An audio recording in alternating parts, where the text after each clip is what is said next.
What? Chase tilted his head, slightly lowering the gun. As you probably expect, Arcline has rather unconventional ways of testing their experiments.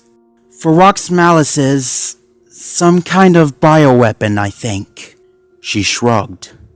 It started as a dog, just like you and me, but then it was just test after test, experiment after experiment. You couldn't even tell that it was meant to be a dog anymore. I think they planned on selling the creature after it was perfected. Sell it? To who? Liberty chuckled. Who knows? Terrorists? Corrupt governments? The army? She listed off. Anyone willing to pay top dollar for a creature with enough power to win a war. Her face darkened, fearing the potential for such a monstrous animal. Dutch, the leading executive of the Foundation, denied any isolated testing. He always said it wasn't genuine enough, that basic tests wouldn't do it. A low growl emitted from her as she spoke. So instead, he decided to unleash the monster into Adventure Bay and watch its statistics. Holy shit! Chase faltered at the revelation. Whoever this twisted dog was, he heartlessly gave the command to drop a lethal monster into an innocent city. All for the sole purpose of science, whoever had to die for it. The dachshund continued. They implanted some kind of device into its body, something to track it and keep its movements on record. But we underestimated how smart that thing really is. Within minutes, it located the implant and tore it out. Her voice was filled with spite. When that happened, Dutch looked at me and asked me if I wanted to go on a scouting mission. You did say you worked for them, Chase put it together. But as what?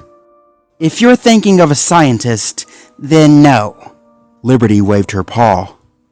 I was a intern of sorts. But wouldn't you have been in danger too by being here? Of course I am! After he threw me out, he instantly turned around and hired the ACG to quarantine the town so Ferox Malice could be contained. She scoffed. So he obviously knew it was dangerous. He just needed someone disposable to hopefully bring back a few samples. Keeping the gun steady, although lowering it away from his captive, Chase thought intently as confusion barreled through him. You mean to tell me this is all some kind of test? His voice rose as he spoke. Those fuckers just dropped a vicious killer into Adventure Bay for the whole purpose of a test? Liberty was growing antsy the more unhinged Chase got, fearing his use of a weapon. Yes, I guess. Yeah, she stuttered apologetically. I'm sorry. And Cyrus and the rest of the ACG? They knew about this?! I don't think so. She looked aside. They do know Ferox Malice must be contained and not damaged, and they're not allowed to warn anyone else in Adventure Bay per Dutch's orders. But I don't think they know it was released on purpose. Disgusted and enraged, Chase bristled his fur as his paw fought to pull the trigger. Killing Liberty would be pointless, if not detrimental, yet his anger was surfacing to its boiling point. All he could muster out in his animosity was one simple question. So, where's Ryder in all this?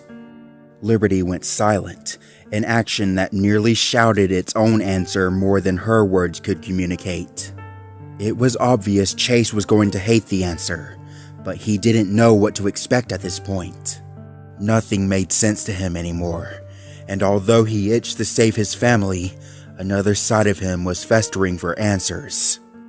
He said he was going into the mountains, he continued, voice low. But after everything, I don't know what to believe now. He lowered his torn ears in sorrow. Everything is just... He shook his head. different. Ruined. So where is he? It was a moment before his captive spoke, her eyes showing a faint flicker of sympathy.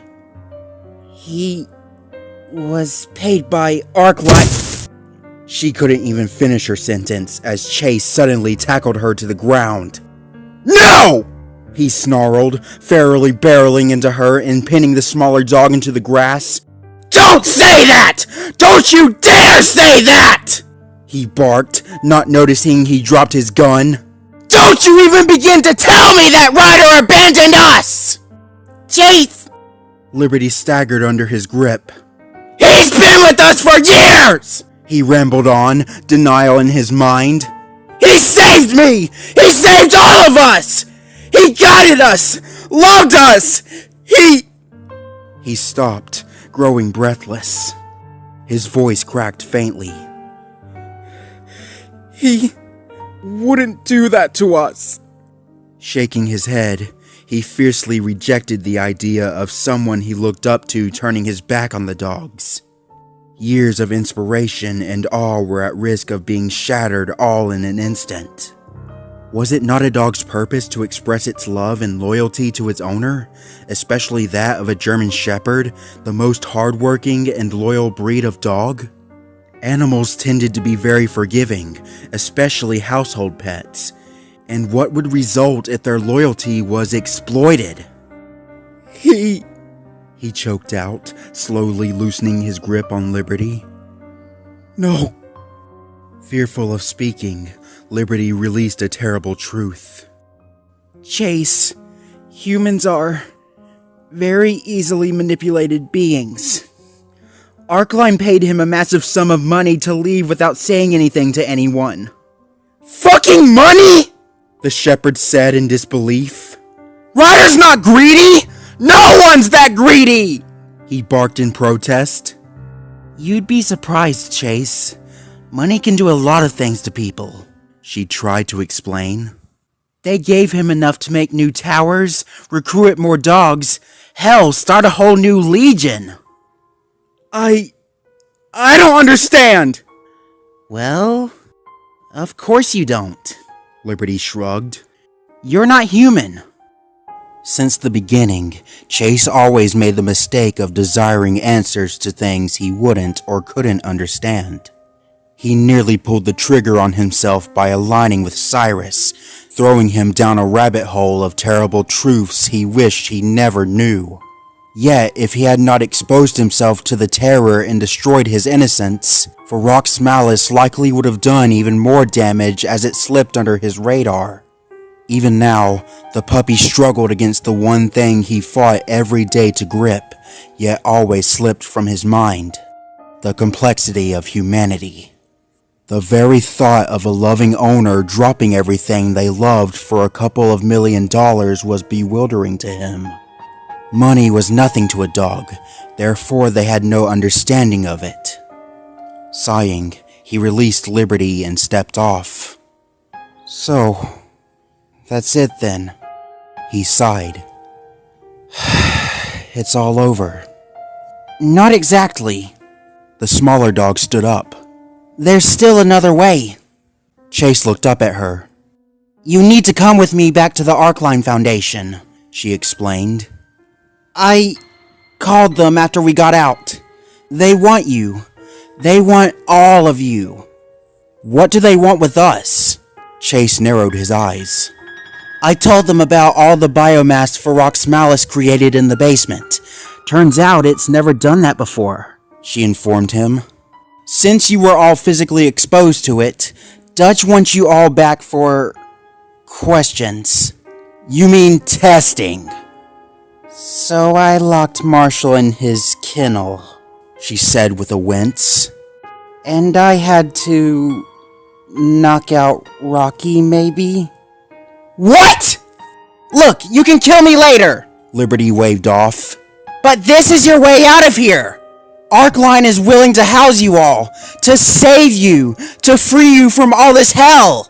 They're already pissed off that Zuma is gone. They don't want to lose you too. Chase was skeptical. Why? Because they care about our safety, or because they don't want to lose any more assets? He growled. Why should I trust anything these people say if they're the ones who doomed the town to begin with? You have no other option! A silence followed as Chase ran out of words. He was dumbfounded, going through any other road in his head only to find that each one led to a dead end. Was Arkline truly the only way out now? He just wanted his family to be safe, and if turning themselves over to the scientists was the only way out, then it would be the way to go.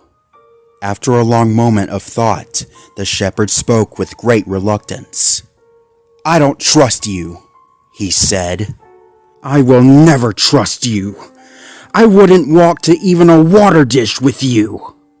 Leering up at her, a growl hissed through his teeth. I hate you, and I want to hurt you. The sole reason I'm not is because I want to get out of here alive. And when we do, I don't want to see you or hear from you ever again. Liberty visibly expressed relief. Good enough. I promise everything will go smoothly from here on out. So what happens now? Liberty pointed to the few remaining kennels. I have to, contain you. She gave an apologetic smile. Contain me. Chase flatly repeated her words with a blank expression. Dutch's orders. Since you're compliant, thank God, I can put you in with Marshall. The shepherd raised an eyebrow. This Dutch seems to have a lot under his paws. You have no idea. A shudder went through Liberty's small body. This may not be the only bioweapon he's unleashed. He leads all of the Arkline Foundation, and he's hell-bent on making twisted fabrications of nature. Chase narrowed his eyes as he listened. Why haven't we ever heard of him? She gave him a defeated look. You'd be surprised how much of Adventure Bay he controls. Although this new information disturbed him greatly, Chase was more concerned with seeing his family again. He merely shrugged and began walking over to the red, dormant fire engine. He wasn't happy about being caged like a feral animal, but up to this point, he no longer had anything to say at all. He was done fighting, and ready to turn himself over to anything that could save them. Both dogs approached the closed kennel slowly, silently treading through the grass. The sun was lifting higher in the sky, yet the atmosphere was still painted in beautiful orange and yellow. It was almost like the sky was mocking them, painting a beautiful canvas over such a tragic scene. How did you lock the kennel from the outside? Chase pricked his ear, trying to listen for any sound of Marshall inside. To his interest, he couldn't hear even a sound. Liberty pointed her paw at a piece of shrapnel she jammed into the side of the door. Jam the mechanism. It was an interesting tactic that Chase felt genuine awe at seeing. For a split second, he wondered what would have happened if he had sealed the kennels during his attempted lockdown. It seemed like months ago the first body fell. Chase was weaker then, naive, and he would forever curse his younger self for making such an action. All right, Marshall. Liberty pulled out the jammed metal. I got you a friend. She wedged her nose under the door and began to lift it up. A smile peeled across Chase's face, eager to see his Dalmatian again. The door was lifted up, revealing a completely empty kennel. Liberty blinked, faltering in disbelief. What? Huh? Clear confusion spread across her, her eyes flicking at every corner of the den. Where is he? Chase asked her in confusion. You said he was here. The kennel was all too unchanged. A slightly messy dog bed, treat crumbs, a built-in desk with scattered fire equipment, the signature fireplace, and a faint aroma of chicken kibble decorated the interior. It was explicitly Marshall's kennel, yet the supposed Dalmatian was missing. Liberty stuttered, alarm flaring in her as she walked into it. He was! I locked him in! He couldn't have escaped! Are you... sure? He sniffed his nose, ignoring the delectable chicken scent for any sign of his brother. He definitely smelled a hint of him, but Marshall wasn't there. The city dog whipped her head toward him. What, you think I'm crazy? She lashed. I let him in here, watched him walk in, then I shut the door! Walking into the kennel, Chase sniffed the ground, trying to hone his old detective skills. How would Marshall escape if the door had been sealed? Every kennel is a one-way in, one-way out, right? Liberty frantically asked him, questioning her own sanity. Looking forward, Chase's eyes rested on the small structure that resided on the far wall of the den. The one piece of the kennel that Marshall was so proud of having. The fireplace. The opening in the wall surrounded by paved concrete to protect the rest of the den. Housing 2 little logs and a blanket of soot, the interior contained a hole in the top that connected to a chimney. Not this one. Chase slowly grinned. That clever dog. Sniffing the fireplace and slightly sneezing as soot went up his nose, he noted paw prints left in the black sand. A fucking fireplace? The city dog quipped behind him. Thanks to Rocky's help, Marshall built this into his kennel. The shepherd was beaming with pride, a wide smile wordlessly conveying his silent triumph over his brother's ingenuity. We called him crazy for it.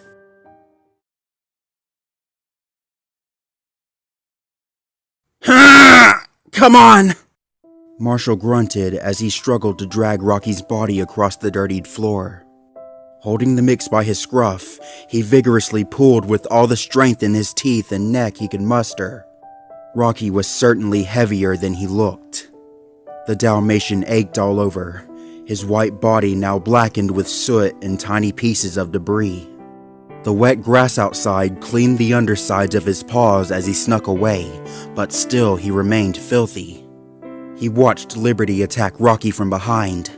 The mix was blinded by his own trust for the city dachshund, a dog who never fit in since they first met. After his brother was knocked to the ground, Marshall was helpless as Liberty pulled a knife on him, ordering him to get in his kennel. With regard to his own life, he obeyed and was escorted into his home. He heard the door get pulled down behind him, followed by the sound of bending metal as something was jammed in to seal it. After pacing around his kennel a few times, a fit of anger rose within him like a burning fire. For far too long had he been pushed around and led on leashes. It was time to act. Narrowing his eyes as a fierce determination churned in him, he wriggled himself into his unlit fireplace and climbed up the chimney.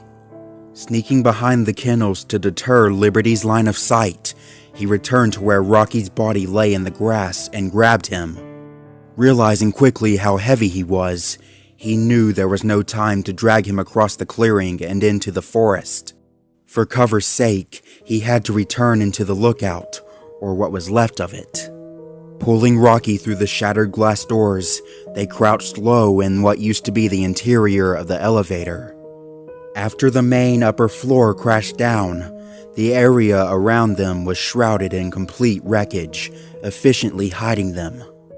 Come on! He pulled Rocky to a dark corner and tried to shake him awake. Wake up!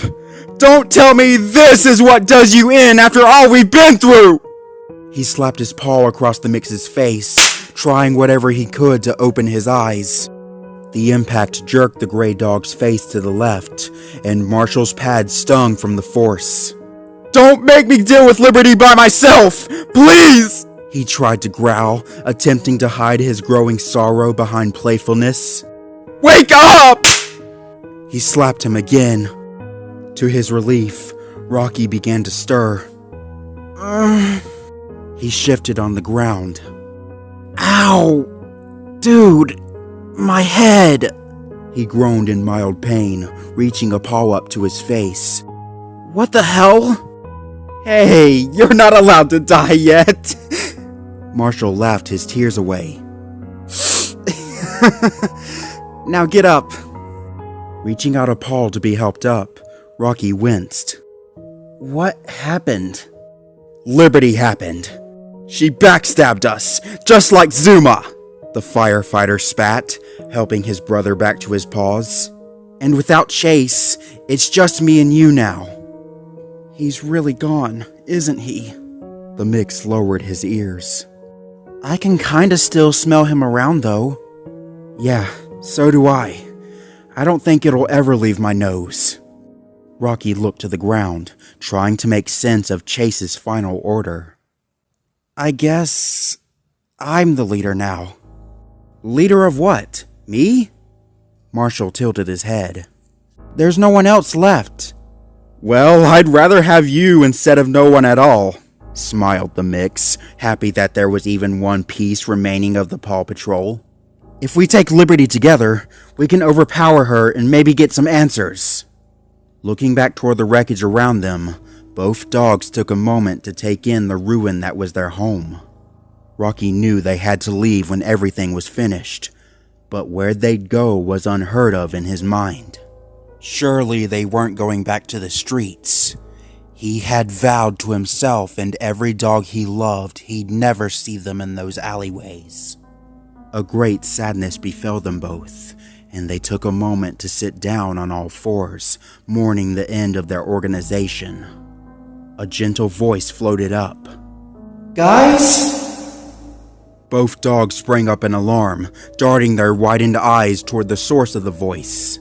It had seemingly come from below, a few feet away where a large pile of wreckage stood. Underneath it, the floor had caved in, exposing the basement.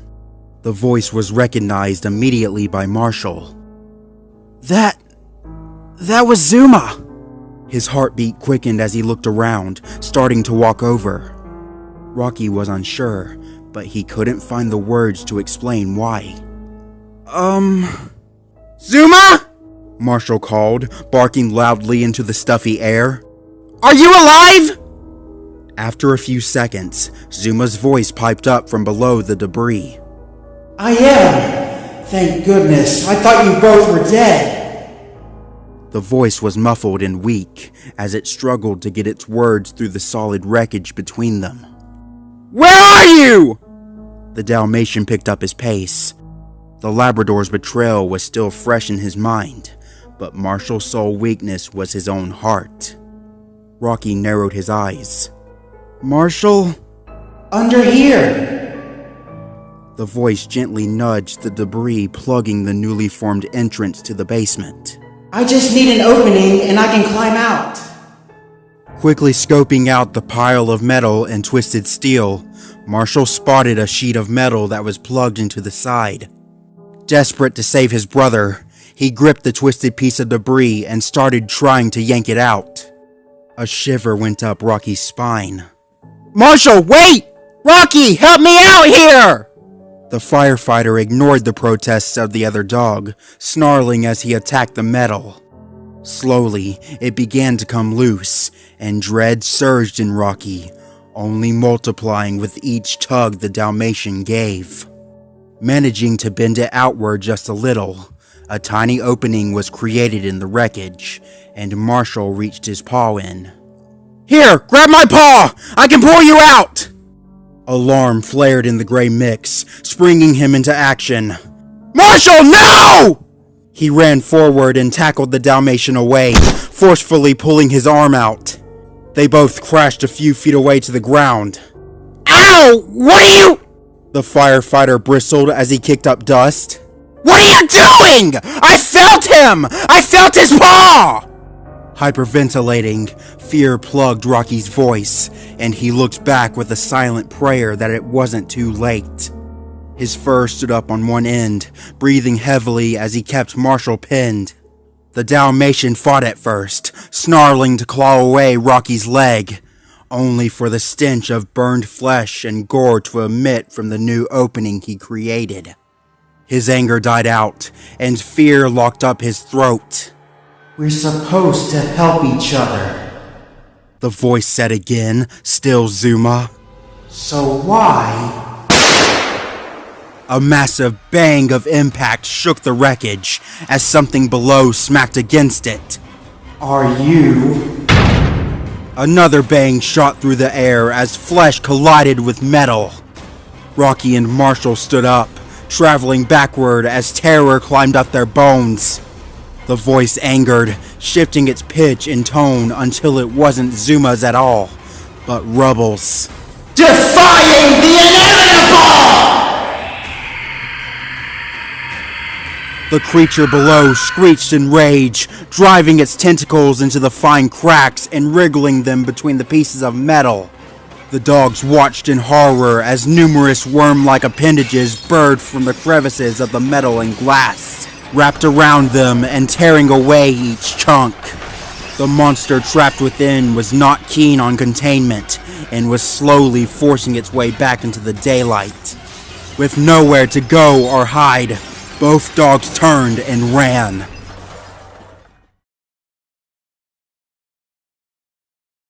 Liberty and Chase were arguing when they heard the commotion. The shepherd was fed up beyond his limits of her failed game's employs and was about ready to shoot her leg out.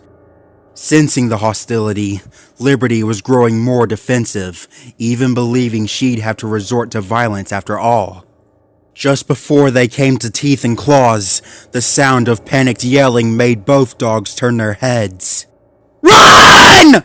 Rocky called as he sprinted out into the grass. It's come! Chase? He skidded to a halt upon seeing his former leader. Fuck, you're awake? Liberty snarled at the realization that she didn't hit him hard enough. Marshall came to the front. Chase! You're alive! Ignoring Liberty's presence, the Dalmatian happily ran forward and threw himself into Chase, wrapping his arms tightly around him in an embrace. An audible squeak was heard from the shepherd as he was squeezed tightly, forcing the air out of his body for a nanosecond. Rocky was overjoyed to see his leader alive, but his attention was turned on the traitor. Liberty needed to be dealt with. You! He snarled, baring his teeth as he stalked over to her. The dachshund sensed it immediately.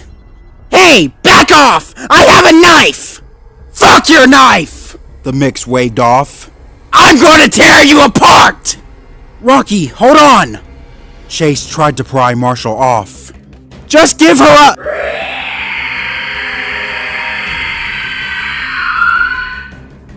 All four dogs were cut off by a piercing scream slicing through the air, making them stop and face the source of the sound. Chase and Rocky turned with firm expressions, narrowed eyes, and flattened ears. Marshall took a step back, but anxiously swallowed and made his own stand. He was afraid, but this was no time to run away and flee. Overcome in horror, Liberty was already backing away, terror crawling across her face. To say Farrak's malice emerged from the wreckage was an understatement.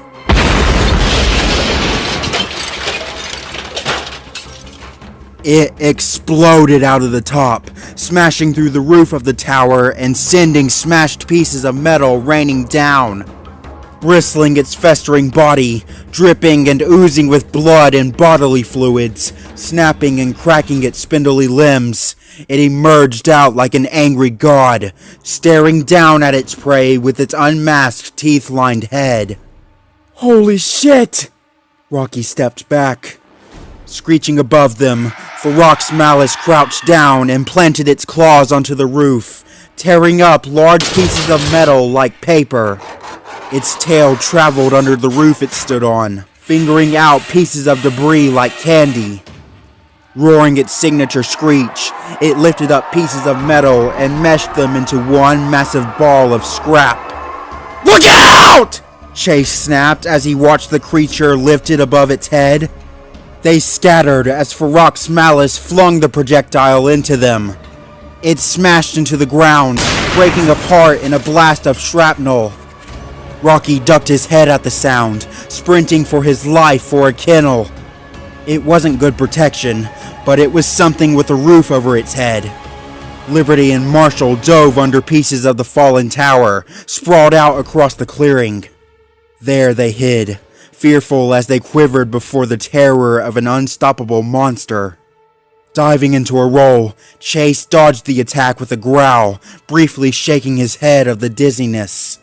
Enraged, Ferox Malice crouched and moved its hunches, and Chase realized quickly it was about to spring. Its tail danced in the air along with the rest of its tentacles, itching to be bloodied. Pushing against its powerful legs, the monster leapt into the air like a rabbit, its claws outstretched as a screech emitted from its teeth. Chase had nowhere to run as Ferox Malice landed directly in front of him, the shockwave of the landing knocking him over as grass and dirt pelted him. Coughing out blades of grass, the shepherd fearfully tried to stagger up, his voice cracking. The creature stood tall, rearing to its full height on two legs. It was utterly massive in size when standing up, even possibly towering over a grown adult. Growling as foul liquid secreted from its body, it stared down at the puppy as it flexed its claws. Chase's eyes fell onto Ferox Malice's left shoulder, and he spotted something he wished he hadn't. Embedded into the creature's shoulder was the bloodied, mangled corpse of Zuma, his fallen brother ripped in half and now worn like a trophy in its body. "Zuma!" the shepherd breathed in horror. "Thousands of the living within me," Zuma's voice emitted from Ferox Malice's chest. "Devoured and assimilated for my form." It snarled its teeth, almost vibrating. "Zuma is not dead, Chase." The voice laughed, puppeteering the Labrador.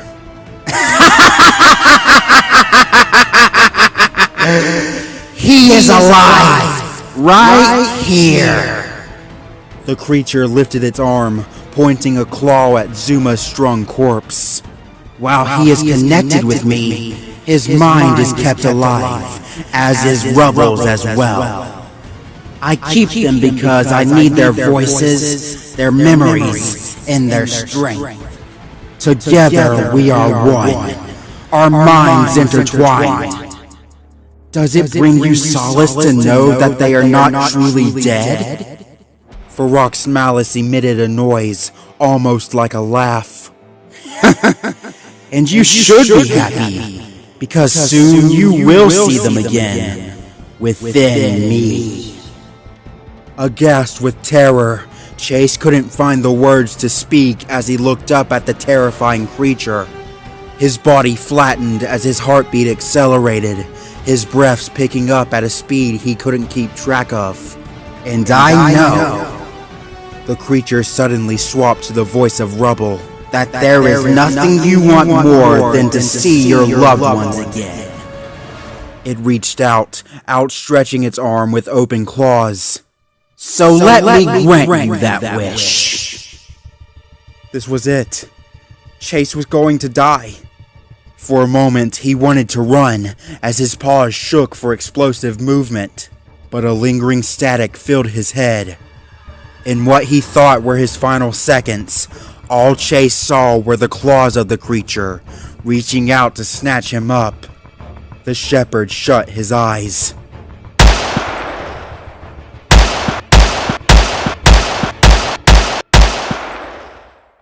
A high-caliber gunshot was fired into the air, followed by several more. The crack of the rifle pierced into the ears of the dogs, making them dive with paws over their heads. Chase instantly dove to the ground as he heard it, a strike of panic stabbing him as he for a moment feared he had accidentally killed someone else. An enraged screech sounded from Ferox Malice as bullets tore into its chest, blasting out bits of gore and blood. The creature stumbled back as its organs screamed against its new wounds, hunching its body over as it took to all fours. Its tail whipped Chase across the forehead as it scampered into a retreat, fleeing for the cover of the lookout wreckage. Wincing from the sting, Chase was further knocked to the grass. Marshall peeked out from behind the jagged metal, trying to get a look at the smoking gun. Who? A relieved smile suddenly peeled across him, and he never felt so happy to see the ACG. Go! Go! Cyrus barked, running in with his rifle. Don't let it get away! In seconds, dozens of armored dogs sprinted out of the forest, brandishing rifles as they charged in. While Marshall was elated at their saviors, Rocky took a step back in fear. Oh no. The trauma of the agony he had endured days ago from the military squad was still fresh in his mind. Rocky, wait! The Dalmatian beside him turned, trying to console him. They're here to help! But his words fell on deaf gray ears as Rocky suddenly grabbed him and began pulling him away. Come on! We're getting out! Run! The mix rapid-fired his words as he tried to drag his brother. While the two dogs tussled to keep another one stable, Liberty spotted the ACG, and a growl of annoyance left her breath. They weren't supposed to be here, as Arcline needed more time to pick them up. Agitated at the intervention, the dachshund backed up into the shadows, seeking to stay out of their sight. Chase, you're alive! Cyrus ran up to the puppy, a dog he had written off for dead so long ago. Holy shit, you're actually alive! I owe you an apology. The shepherd fearfully opened his eyes, looking up. Cyrus? His eyes widened. You heard my message? Of course we did! The Malinois nodded frantically. And we're here! Jeez, you look terrible, he winced audibly, seeing the puppy's burned condition. Go with Bella. We'll take this thing down and wrangle up the survivors. Bella? Chase asked, but the Malinois leader ran off in pursuit of the creature before he could answer the question. His ears were filled with explosive sounds as dog after dog sprinted into view, surrounding the lookout ruins with guns loaded. Every single one was armored and brandishing weapons, ready to take down the threat once and for all. Slowly standing up, Chase heard his name get called. Turning around, he spotted a white Labrador retriever walking toward him. Chase! She called. Come on! I'm here to get you to safety! Who? He blinked, his mind tempered from all the sudden confusion. It's me, Bella! She said firmly. Remember? We met at that coffee shop a few days ago, and I, kinda subtly threatened you to stay out of things? The white lab chuckled. I guess you didn't, huh? You! Chase's eyes widened. I remember you! Glad to hear it, Bella smiled. Now come on! But Chase didn't budge right away, instead taking a step back with a skeptical expression. You aren't here to help. You're just trying to contain it. Who told you that? Liberty, Arcline's little spy, the shepherd growled, unsure of trusting literally anyone at all. She told me everything. You never came to Adventure Bay to save anyone. You just want the creature! Bella's gaze hardened for a split second, looking Chase up and down with deciding uncertainty. No point in being hostile to a puppy, especially one that just survived the depths of hell. Yes, it's true, she said, clenching her narrowing voice. And figures Dutch would send a spy. Guess he didn't fully trust us. Can I trust you? Chase shot his question, fur still spiked on end. The distant screech of Farrak's malice penetrated the air, making both dogs dart their gaze at the tower wreckage with tensed fur. Realizing time was short, Bella held out her paw. I wouldn't blame you if you didn't, but you need to understand we were ordered to do everything we did. Oh, really? The puppy was unconvinced. Then you're just as much of a pawn than the rest of us. What's next, Bella? Secure Farok's malice? Kill us all off? No! She said with a sharp growl, determined to let the shepherd join her. You could say there's been a change of plans. We're not to secure it anymore. The retriever looked toward the wreckage. We cannot allow this thing to cause any more harm! As Bella tried to lead the puppy away, Chase couldn't help but look back at the tower wreckage. Rocky and Marshall were still there, the exact location Farok's malice had just fled in. The other two! They're still in there! We know! We'll do whatever we can to get them out! And... Chase stuttered when his eyes suddenly fell on someone else. Liberty. Even among the now 100 dogs swarming the clearing, he could easily spot the dachshund peeking out from behind her cover. Narrowing his eyes, he witnessed the smaller dog suddenly tear away, fleeing the scene. Alarm pricked in him, knowing Liberty was a part of the enemy faction. She simply couldn't get away. Wait! The shepherd jumped away from the soldier. After her! Bella had little time to react. Who? She was too late. Chase had already exploded into a run, sprinting away from her and charging toward the forest after Liberty. A call of his name was barked into the air, but it was unclear if Chase didn't hear or ignored it entirely. After all of his mistakes, he had to rectify something, fix even one thing to repay what he had ruined. It started with catching Liberty and bringing her to justice, dragging her before Cyrus to shed light on Arkline's crimes. His own rage and drive chugging him along, Chase disappeared into the forest. No! Rocky shouted as he backed up, Marshall firmly pinned behind him. You won't take me! The two ACG soldiers before him held up their paws, although keeping their guns steady. Kid, come on! One spoke through the fabric mask, his black ears flattening. You need to cooperate with us! A full squad charged into the wreckage, fully ready to lay down their lives in pursuit of Farok's malice. There they found the other remaining members of the Paw Patrol, arguing with one another about who to trust. Marshall attempted to speak words of reason to the mix, as his body was painfully pressed against the debris behind him, but Rocky ignored it. The floor underneath the mix was unstable, showing clear damage from the explosion. Any more stress and it would crash into the basement, dooming Rocky to a dark fate and rendering him a sitting duck for Farok's malice. I remember what you did to me!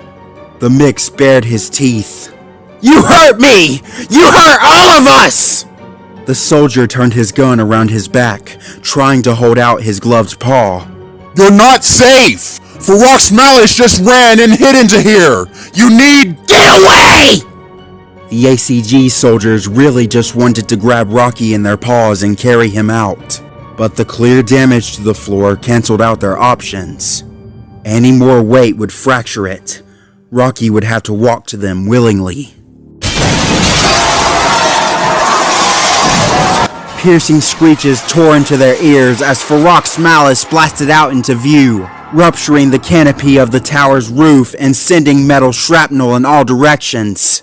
3 other ACG soldiers immediately turned and opened fire on the creature, the deafening pops of their rifles splitting through the air. The sounds of gunfire, roars of the creature, and bullets striking off metal surfaces only struck Rocky's mind even more.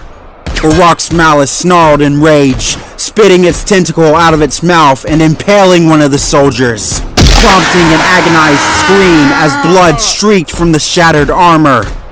It pulled the soldier into its jaws, clamping its teeth in and flinging it around like dead prey, snapping his bones beyond repair.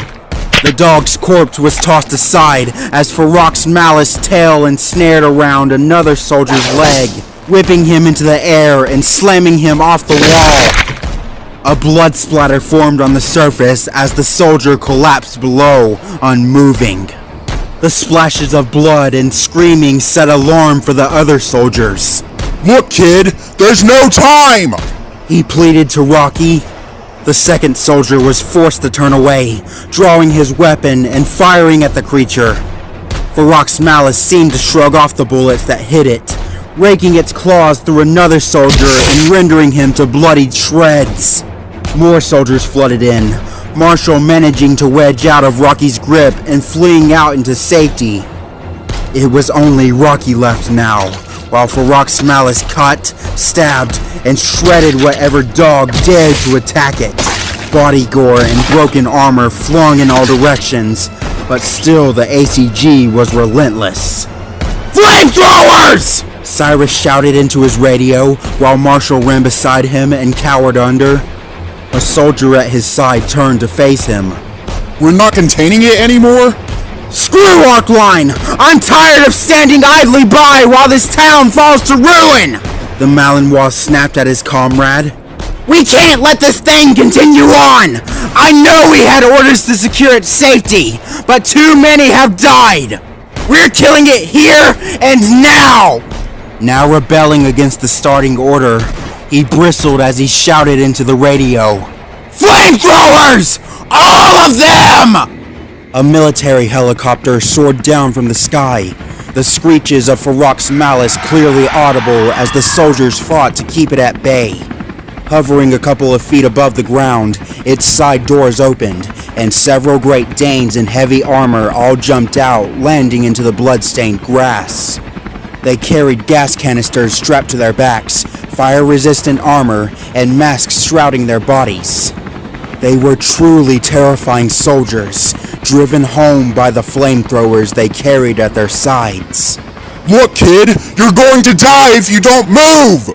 The soldier barked, flattening his ears. Rocky remained defiant. I'll never trust you! You hurt me! You beat me! The second trooper turned around. That wasn't us! We can... He was cut off as Farouk's malice claws snatched him from where he stood, snapping him in its grip and tossing him away. The remaining soldier flinched in terror, and he turned back to Rocky. Who was it? He asked frantically. The ones who hurt you! Come with me, and I promise you we'll find them out! The soldier pleaded, seeing the floor under Rocky beginning to crack. We never wanted to hurt you. We were just afraid. We were all afraid, knowing what that thing was capable of, he said desperately, once again reaching out his paw. Please, come with me! Seeing the soldier reach out to him, Rocky continued quivering as his words churned within him. The pup was terrified, his own PTSD flashing before his face. It was the ACG who scared and beat him, and now here they were trying to snatch him up. As fear clouded him, he thought it over as his paws scratched against an unstable concrete floor. Could he see justice for those who hurt him? Was it even possible? He had little to nothing to go off of. You promise? He asked shakily. The soldier hastily turned his head to the side, flinching as he grew more uncomfortable being in close proximity to the creature. Yes, absolutely. He turned back to the puppy, holding out his paw farther. Even through the military goggles and mask, he locked his brown eyes into the mix, trying with every fiber in his being to be sincere. An explosion of metal sent debris flying over their heads, complete with a group of ACG soldiers all screaming in terror. There was little time, and Rocky gulped as his heart quickened. Fearfully, he began to extend his gray arm outward, and the soldier held his own paw out farther in response. Tossing a soldier aside, Farouk's malice roared as it pinned another down and snapped its teeth into the dog's body, tearing it in half. Blood dripping from its maw, it eerily looked up, spotting Rocky and the soldier. Rage dripping at its claws, it hissed a tentacle over its face and flexed its claws. Taking the final step, Rocky braced himself as he held his paw out, and the soldier finally managed to grab him. In a swift pull, Rocky was yanked off the floor and swept onto the dog's back. The soldier wasted no time turning around and beginning a spring for the outside, only to realize Farouk's malice was charging straight for them. Snarling and seething fury, the creature reached for the dogs with outstretched claws. A massive cloud of fire blasted into the ruins, the dogs armed with flamethrowers marching in as they pulled the triggers on their horrific weapons. Each nozzle spewed an unforgiving flame into the area that burned and seared anything it touched. Farouk's malice was almost entirely consumed by it, prompting it to spring backward in fear. Rocky was swiftly carried away to safety. Its tail and back leg now caught fire. Farouk's malice screeched in rage as pain circulated through it. The flamethrower dogs only took this as a sign of progress and aimed their weapons a second time. Defiant, the creature refused to die and instead fled. It braced its stringy arms over its face and smashed through the wall, rupturing out the side of the lookout wreckage. Farouk's malice emerged into the outside clearing, prompting a hostile response from the ACG soldiers. Hissing in annoyance as bullets cut through its flesh, it split its jaws open to roar, warning at the helicopter, further agitated as the vehicle's searchlight beamed onto the creature. The lookout, suffering a final burst of damage, finally collapsed into dust and rain. It was no longer possible to re-enter the wreckage, as now it was nothing more than a pile of broken metal and shattered memories. Trying to shake off the flames on its backside, Farouk's malice went to all fours and sprinted off toward the forest, its tentacles swiftly twirling in the air as it ran. As it pushed through the shrubbery, its flaming tail slapped against the tree, suddenly sparking a flame on its branches. Cyrus reared in horror as he witnessed the tree begin to light up in flames, the fire already spreading along the forest. "Dear God," Cyrus breathed, then shook himself of his fears. "All units, don't let it get away!" He picked up his own weapon and charged after it, dozens of remaining ACG soldiers, including Bella, running at his side. Few soldiers stayed behind to tend to Rocky and Marshall. With visible proof the creature was no longer in the direct clearing, they were confident enough to land the helicopter and set up a medical station within it. Even as both puppies were carried in, they couldn't help but fearfully glance at the forest, now slowly erupting into a fiery inferno. Chase was in there, Liberty as well, Farouk's malice shortly after, and now Cyrus with his legion charging into the flames after them. Whatever would soon happen in the burning forest would mean the fate of Adventure Bay.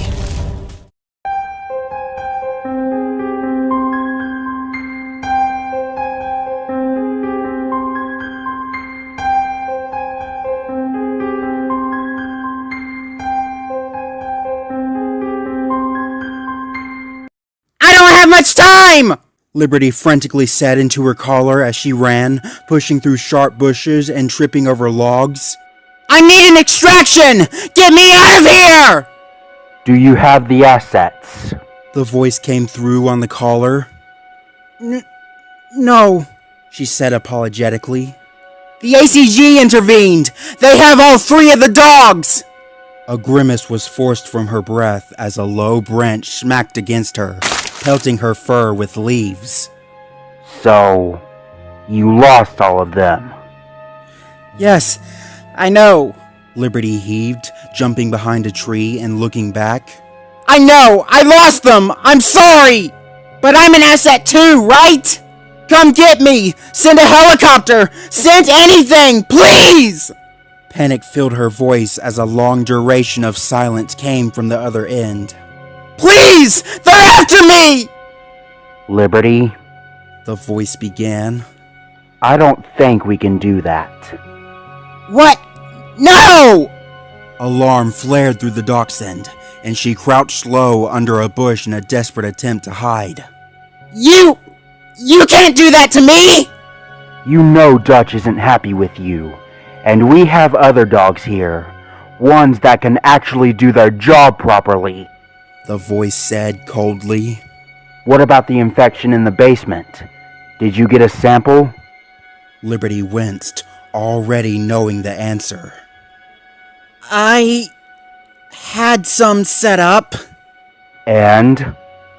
Then Zuma set off an explosion, incinerating the entire basement and all the things I had. It was his fault! Goodbye, Liberty. The dachshund nearly cried out. What? Ryder, no! Wait, you can't just leave me here!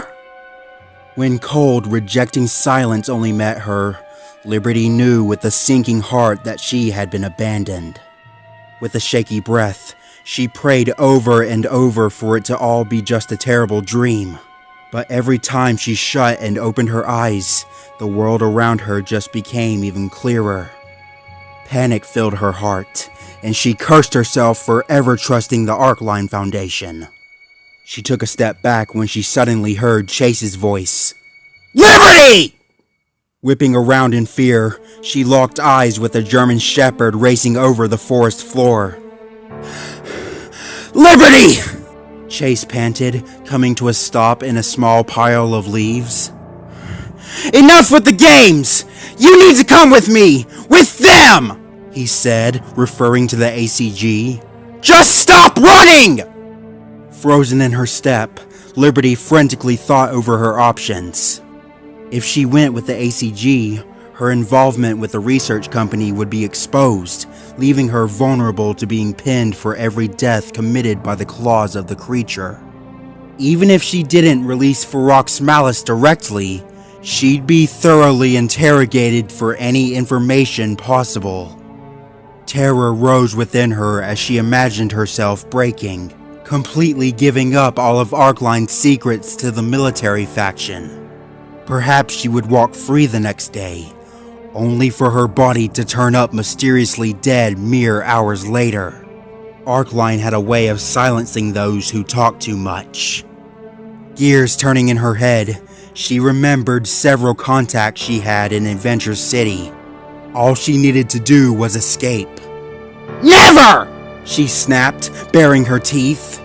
I'm getting out of here! Now leave me alone! Swiftly turning around, Liberty kicked her legs and charged through the forest, kicking up leaves and twigs as she ran. What? Hey! Chase blinked, growling as he sprang into action. On any other day, he would have instantly run her down and caught her. Chase was by far the fastest dog in the Paw Patrol. Unfortunately, his speed was severely hindered by the burns and damage all over his body from the explosion. He could still run, but only at a reduced pace that was barely enough to keep up with the dachshund. His burned ears flattened, and he grimaced, fighting through the pain.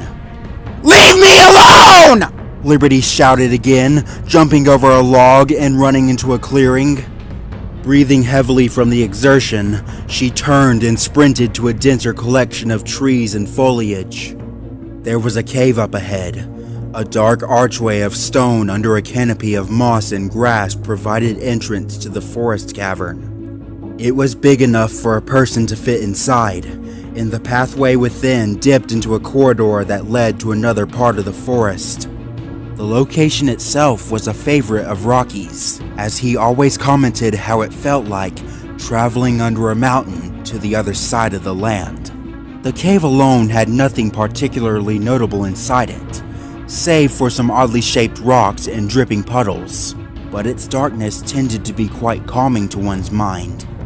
Without even thinking, Liberty sprinted headfirst into the cave, disappearing into the darkness. Relentless in his pursuit, Chase followed without hesitation, feeling cool air wash over him as he crossed inside. Paws scratching over the hard floor as he ran, the shepherd was almost blindsided by how amazing the air felt on his blistered, patchy skin. Almost completely negating the lingering pain, the interior of the cave was a perfect balance between warm and cold. soothing his agony into comfort. He almost broke the chase with Liberty to enjoy it, but he quickly snapped himself back to his senses. He could not allow the dachshund to escape. Liberty found herself stumbling several times over jagged rocks, cutting her paws as she scrambled to keep away from the shepherd. Frantically relying on her sense of smell and hearing to weave around the darkness, she splashed through a puddle, soaking her underside. As she crossed farther in, she emerged into the darkest depths of the corridors, a cold tunnel completely absent of light. Fearful of tripping in the dark, she came to a complete stop. With shaky breaths, she wanted to turn around and run, but doing so would put her right into Chase's clutches. She had to make it out, to brave her way through the depths of the cave to the other side. Running for what felt like hours, Chase slowly lost his vision as the light drained from the cave. He began to slow his pace upon realizing he was completely and utterly blind.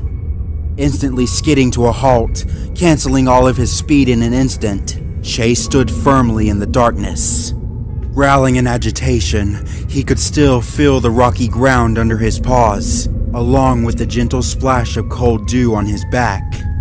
Carefully placing one paw in front of the other, he blindly stepped over rocks, jagged debris, and drops he couldn't see the bottom of. Turning his ears in all directions, he listened to the sounds of his paws bouncing off the walls. With each step, each crinkle of the leaves, each splash of water, the sounds were crisp and subtle, confirming that he was still surrounded by walls. If his vision was gone for the time being, Chase would have to rely on all the skills a dog could have and use them to their fullest extent. He didn't have his flashlight, he didn't have his pup pack, and he certainly didn't have any of his spy gear. He only had himself. It was a game, a dance. Liberty and Chase lost in the darkness playing cat and mouse, nothing but their ears, noses, and instincts to guide them. Sniffing his nose, Chase absorbed the smells of the cave around him. A metallic sting hit his nostrils, almost making him sneeze in disgust, only to be followed by the cool air. A pungent stench of something foul came after, likely some animal that died in the cave. A smell he was tragically all too familiar with at this point.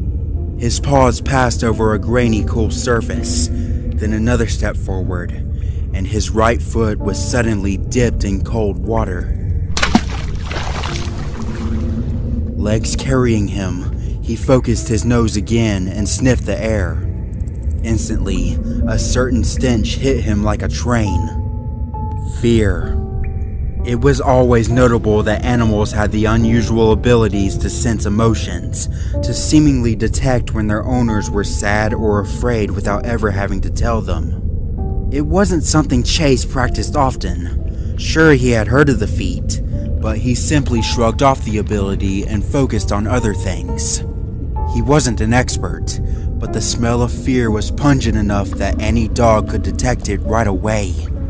Liberty was terrified, stumbling through the dark and out of her element from the city.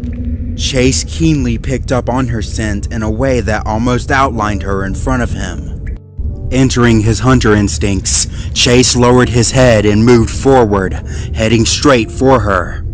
Strangely, the cave was growing slightly warmer and increasing steadily. He could smell smoke leaching in from the outside, a foreign smell he didn't understand. Shaking his head, he ignored the unwelcome stench and considered after her.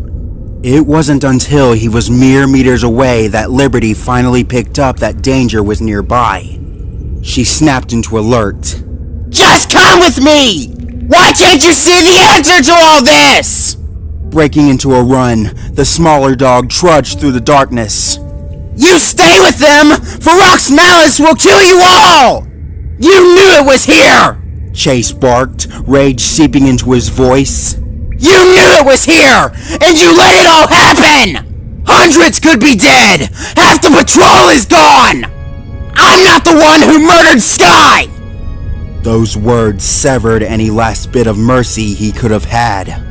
Enraged, Chase snarled and completely ran her down, honing in on the sounds of footsteps in the darkness. Light began to gently illuminate the walls around them as they ran to the exit of the cave, the jagged, rocky interior finally becoming visible again. Liberty saw it too, and she quickened her pace, only for confusion to cloud her as she spotted the flickering orange flames that dotted the end of the tunnel. What the? She tried to say before she was violently tackled from behind. Teeth latched into the back of her neck as leaves and twigs went flying, and both dogs careened out of the cave and landed in the grass. Abrasively pinned onto her back, Liberty flailed helplessly as she tried to escape, panicking as Chase held her firmly. The shepherd didn't even notice that the forest was actively burning around him. You! He tried to form the words. After everything! After the city! After... He thought back to his short time spent in the Adventure City Pound. It was with Liberty's help he was able to escape, and it was then he fully believed the dachshund was the perfect gift to the patrol. You fucking traitor! He spat. I should have thrown you to Farok's malice! Let me go! She tried to fight him off. We're going to burn alive! Burn? Chase faltered slightly, then finally flicked his gaze up and realized his surroundings. Both of them were completely cornered by a raging inferno that was slowly consuming the forest. The wave of heat finally hit him, and his eyes widened as his gaze rested on a single tree that had exploded into a star of fire, bleeding down flaming leaves. Adventure Bay was burning. Her captor distracted, Liberty quickly turned to her right, noticing a flaming stick that had fallen from the sky. Instantly seizing her moment, she grabbed the stick and swung it like a blunt weapon, connecting with Chase's face. The police dog yelped in surprise, staggering backward as he shook the fiery splinters from his head. Making a break for it, Liberty jumped up and ran as fast as she could into the burning foliage. And this time, Chase wasn't behind her. She ran for as long as she could, dodging falling trees to the best of her abilities. After a few minutes, her legs ached and were stained with ash, exhaustion befalling the small dog. Gasping, she huddled under a log and tried to protect herself from the heat and fire. Okay, she breathed. Just need to get back to the city.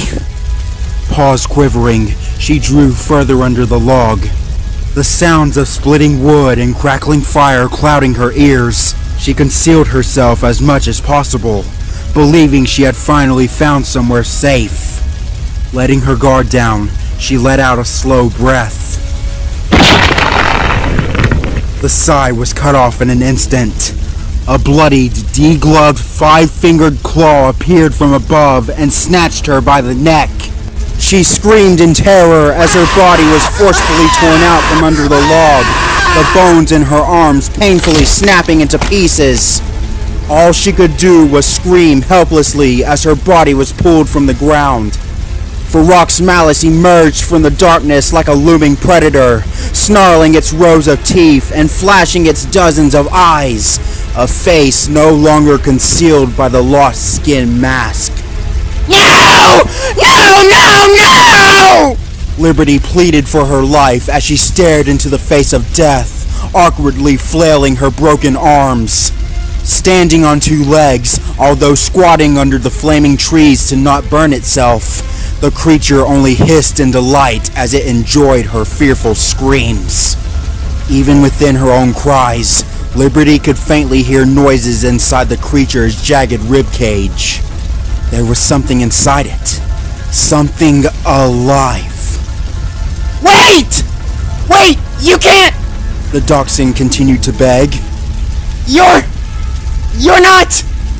The creature's maw opened, flashing its lines of fangs as the tentacles within moved to impale its prey. Audrey! Liberty cried as a last-ditch attempt. Audrey! That's your name, right? That's who you were, right? That was your name! The claw only tightened around her body. I remember the dog you used to be! The dachshund pleaded. Your name was Audrey! Ah! She cried in pain as more bones snapped within. You were a beautiful shepherd dog! Don't you? She made eye contact with the creature, as best as she could manage with its several eyes. Don't you remember me? There was a pause. If Ferox Malice was truly as intelligent as Arcline promised, then surely it could understand her. Even as its grip tightened, Liberty prayed with everything she had left that there was still an odd glimmer of Audrey left in the monster. Screeching in seething fury, Ferox Malice gripped Liberty and punched her body into a tree that stood nearby, crushing the dog into its wood. The air was filled with agonized screaming as the prey was pulled from the tree and flung in the other direction. Her body collided with a set of rocks, violently crushing her ribs as she bounced off into the grass, bloodstains leaving a sharp trace of the impact. With any remaining strength left in her, Liberty tried to reach a paw out to crawl away. Springing into the air, Ferox Malice soared down and smashed its legs into her back, destroying her spine and crushing her inner organs. With its prey trapped, the creature roared as it clamped both hands into Liberty's body, lifting her upward forebodingly. The small dog was screaming, howling into the air as she felt her body being pulled in two directions. Skin began to tear, her muscles and bones shredding in half as Ferox Malice's strength overpowered her frame. Blood splashed across the trees as the dachshund was completely torn in half, intestine and gore splattering to the ground. Bits of bone and organs spilled out of her halves, aimlessly falling into the grass like dropped meat. Ferox Malice held both ends of the animal with a piercing roar, letting her blood splash over its body and painting it a gruesome red that shined off the flames. Liberty's lower half was flung away into the flames, left to burn away into ash. Crustacean-like claws suddenly twisted out of its chest, grabbing hold of the mangled body and pulling it in. With another body soon to join its inner hive mind, Ferox Malice reared its head back and roared its war cry into the smoke-shrouded air, announcing its bloodshed to all that was around to hear it. None shall be left alive.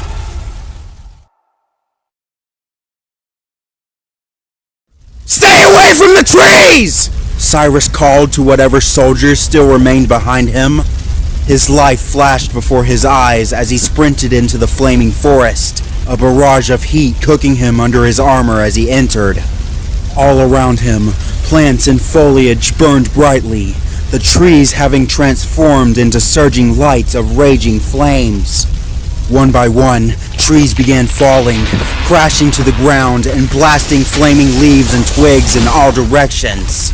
The Malinois grimaced in an attempt to turn his face away as flickering embers sprayed across him.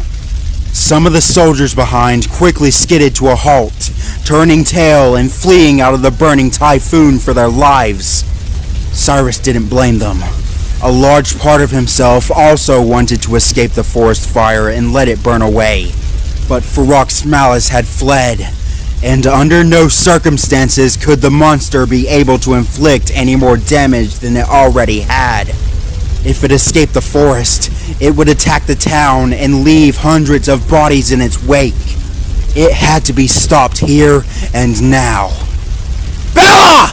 He called out, having to yell over the sound of weakened wood splitting apart. Are you still with me?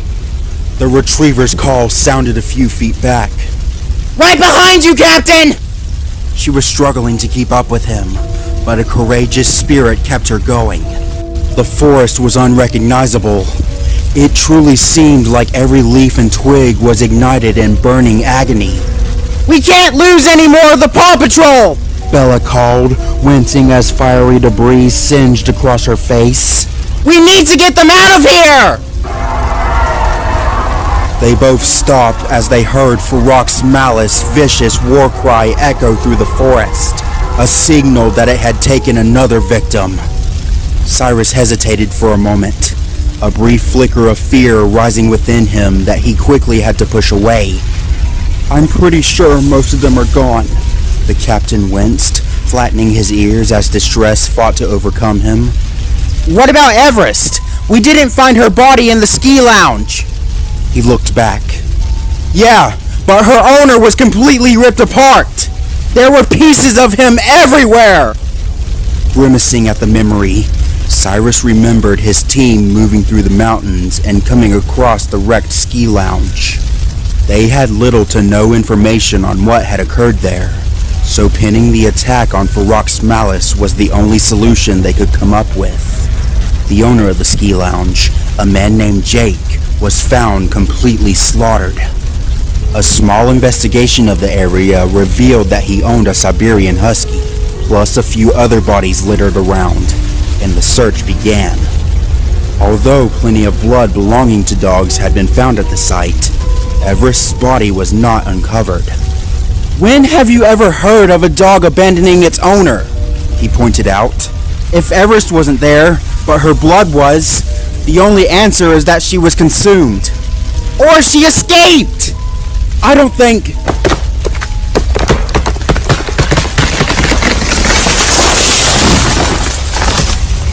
He was cut off as a flaming tree dropped mere inches from his body, forcing him to a stop.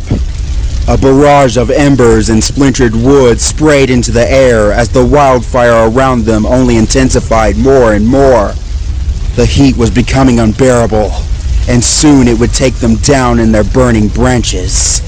Jumping back, Bella howled as her tail hovered too close to an open flame, burning her and almost catching it alight. "We're going to die in here!"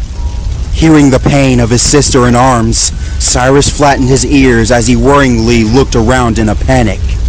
Perhaps Farok's malice was already dead, lying in a pile of burned flesh and dead tissue long ago. He didn't want to abandon chase, but the fearful cries of the distant soldiers who followed him were becoming louder. The forest was soon to become a death trap, and as he flicked his gaze to the rifle attached to his side, he remembered his duty as a soldier. They died all the time for what they believed in, yet it was something else to be cast away into a ring of fire where survival was not in the cards. "I won't leave them," the Malinois growled, itching to close the book on the massacre. "I'm going ahead!" He stopped for a moment, briefly turning back to Bella. "But if you want to turn back, you can. You have my permission. I won't hold it against you."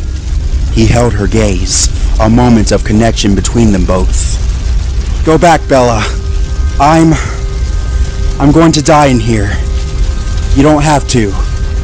Panting from the heat, his companion looked uncertain, shaking her head slightly at her leader's words.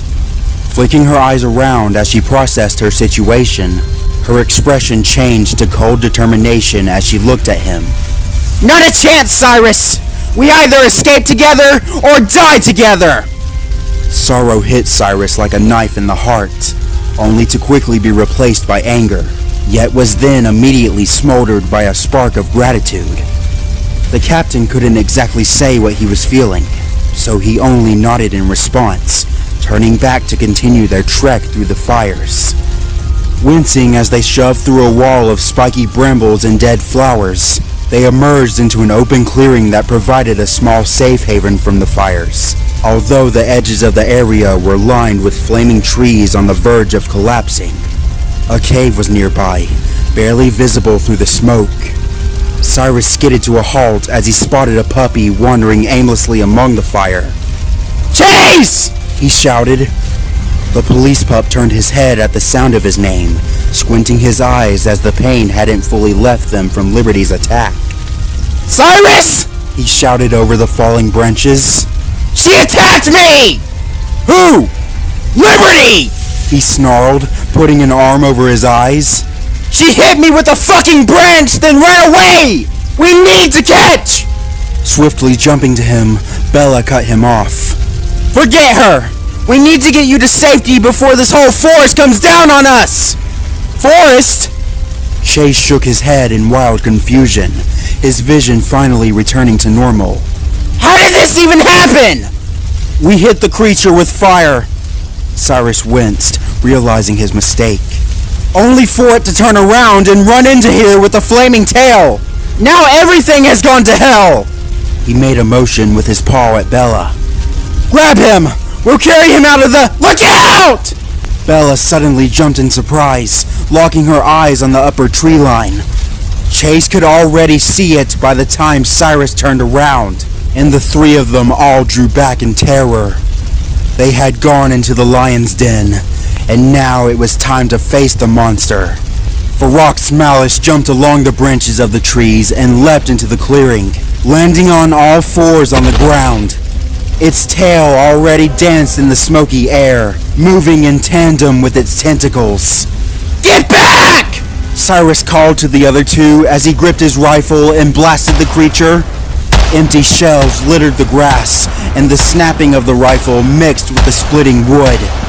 Chase panicked at the sound of the firearm and dove to the ground. Bella found herself frozen as she fought whether or not to help Cyrus or shield Chase. They were overexposed. All Farak's Malice had to do was charge into the open area, and they were doomed. Into the trees! Bella called, seeing it all too clearly. The trees! Chase looked up at her, repeatedly darting his gaze around frantically. We'll burn alive! We're sitting ducks out here! Where else can we go? Go! Run! Cyrus barked, flicking his tail to send them off. Sweat pooling under his paws, he fought to keep Farak's Malice at bay while the other two ran for the burning trees. The creature was growing more pissed off by the minute, scampering around to avoid the incoming fire. Even though bullets did little to actually kill it, they caused enough pain to render evasive action. The fire alone brought great fear into the creature, but it was determined to finish what it had started, no matter what pieces of itself it lost in the process. Backing up steadily, Cyrus's heart sank when the pop of his rifle went dry, leaving nothing but empty clicks. The flying bullet shells stopped, leaving him empty and powerless. A fearful noise slipped from the Malinois as his ears flattened, his eyes widening in terror at realizing he was vulnerable. Scraping its claws along the ground, Farak's Malice circled him as growls escaped from every orifice on its squirming body. The dead Labrador in its shoulder suddenly reared to life, like Zuma's own soul was dragged up and shoved back into him. The puppy opened its mouth, and a screeching war cry emitted from it, while Farak's Malice hissed a small heave, almost a laugh. Down its lower back, the mangled body of Liberty emerged as if it was hatching from an egg. Firmly attached to Farak's Malice hip, the dachshund growled loudly as a tentacle slithered out of her mouth. The dogs they used to be were gone long ago, now infested and strung up inside the monster's bodily hive mind to be used like puppets. Glancing back to see his companions had successfully fled, Cyrus turned back to the monstrosity. You freak of nature! Farak's Malice swiped its claw across the ground and roared, preparing to leap. Thinking quickly, he snapped his paw to his vest and pulled a grenade. It was one of the few pieces of firepower he had left, with his rifle completely drained, and the only spare ammunition was back with the helicopters. This was his last grenade, and the only other thing he had was a silver revolver clipped to his waist, but it was nowhere near as strong as an assault rifle. He grabbed the pin in his teeth and pulled it out. Flinging it with such force it made him dizzy. The small egg-shaped explosive sailed through the air and landed in the middle of the clearing. Having seen enough action to know the blast radius, Cyrus quickly turned tail and fled for the raging wildfires. Farak's Malice screeched and lunged at him, flying right over the active grenade.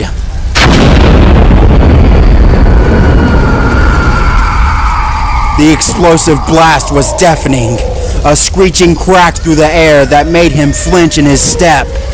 He flew through the flaming brambles, burning his fur down to the skin. Instantly, he coughed out smoke as he entered the dense fires, eager to find his companions. With all the time he spent in fires and within explosions, Chase figured his body would grow more used to the scorching heat by now. He almost feared what it felt like to enter the cold this coming winter, assuming he survived the ordeal. Breathing heavily, he darted under the flaming trees, coughing out thick smoke. How did it even get this bad? Bella came to a stop beside him, her fur matted and scraped. It didn't look anything like this in the photos Arcline sent. It mutated! Snarled the shepherd. Or got smarter, I don't know. That's the problem with these stupid generic labs. They think they have control, but they really don't. That's how disease outbreaks are made. Even with her professionalism, the soldier couldn't help but agree. You're right, she breathed. If it helps, the captain has given the word. We've pulled out of the job. This is getting solved here and now.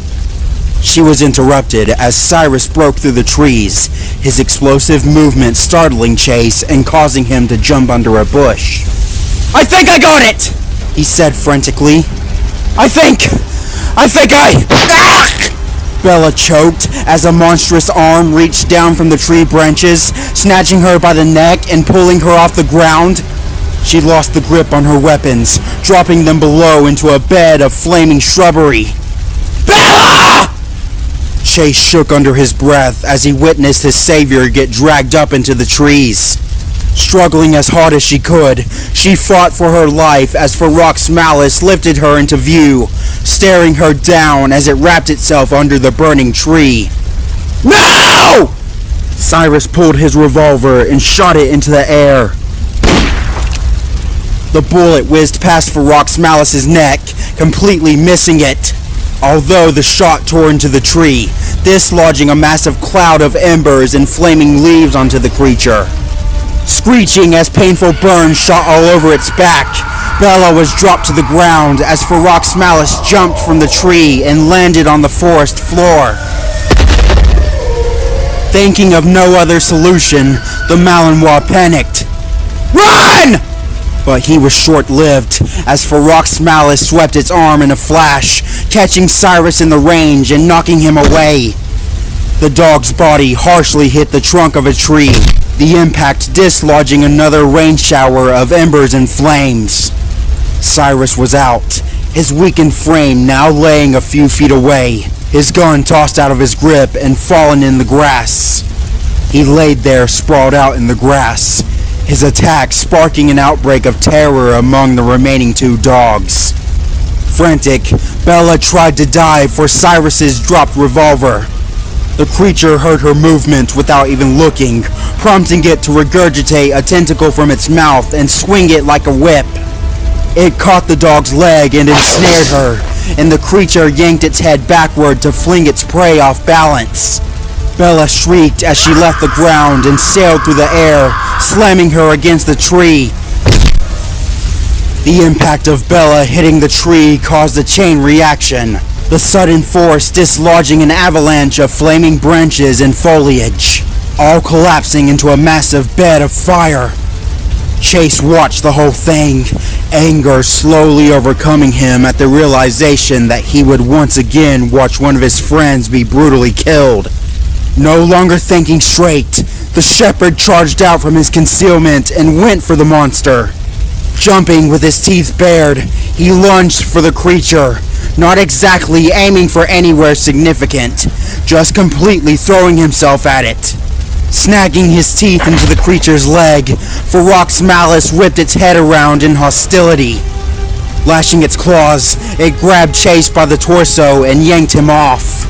Don't do that! Liberty's voice hissed from beneath its flesh. Its ribcage began to split down the middle, cracking and wheezing as it slowly opened. Cracking open each of its ribs, its chest opened, revealing a pulsating chunk of body mass. It resembled a tumor, yet it beat like a heart, with teeth lining each inner surface of the ribs. Dripping with crimson-red blood and gore, an eye opened a few inches from the heart, then a second, then a third. Chase's anger died away as he stared into the bed of torment that was Ferox Malice's insides. The creature was heartless, yet it mutated far enough that it grew somewhat of an artificial heart. It needed the organ to power its new body, and the termination of such a bodily function could be a setback. It wouldn't die if the heart stopped functioning. However, Ferox Malice was far above organic limitations. Tearing you apart is too good for you, Zuma's voice muttered from its shoulder, only to be replaced with rubble. You're going to stay with me forever. We will be one, and you will watch. It spat the last word. As I rip apart and devour every last one of your city's inhabitants. Die well, dog. The inner eyes all fixed onto Chase at the same time, as the pulsating heart began to shriek and writhe in agony. Dozens of small tendrils started to grow from it, reaching toward Chase with barbed tips. Now frantic, the shepherd struggled as hard as he could to escape, but Ferox Malice refused to let him go. A vicious bark broke through the air as Cyrus sprang up, holding a flaming branch in his teeth. Ferox Malice flicked its many eyes over to him, disinterested, and more solely focused on the puppy in its claws. Its ignorance would soon be replaced with agony, as Cyrus jumped into the air and rammed the branch directly into its festering chest, splicing its heart with a blistering burn of fire. Screeching in pain from the attack, Ferox Malice recoiled and jumped backward, coming just a hair close to falling onto the recently created bed of fire.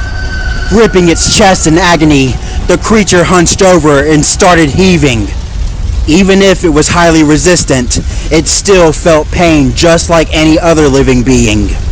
Chase! Cyrus caught the puppy as he fell. Can you breathe?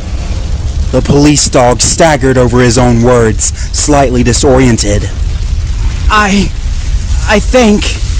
His head fell back a little, and that was when Chase spotted the dropped revolver still sitting in the grass. Cyrus, your gun! Now furious, Ferox Malice screeched and turned its gaze back to them. The pain in its chest mixing with its own rage, the monster bared its claws and sprang for the two dogs in an instant. Look out! The captain cried, pushing Chase away at the last second. The puppy tumbled in the ash-covered grass just as the Malinois was tackled by the monster. Quickly, he rolled on his side, scrambling for the gun and jumping for it. His paws landed on the metal firearm. It was slippery and humid from the heat. Feeling the weapon, immediately a wave of static entered Chase's head, but he ignored it. Gripping the firearm, he held it up in his paws and turned back to his captain. Cyrus, I have your... He stopped cold. The Malinois was helpless to physically fight off the might of the creature. In seconds, he was restrained in the tendrils, and he was dragged up as the heart pulled him in. Cyrus!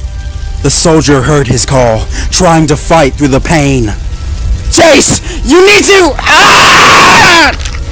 He screamed as the ribs closed into him, slowly impaling through his skin like they were eating him alive.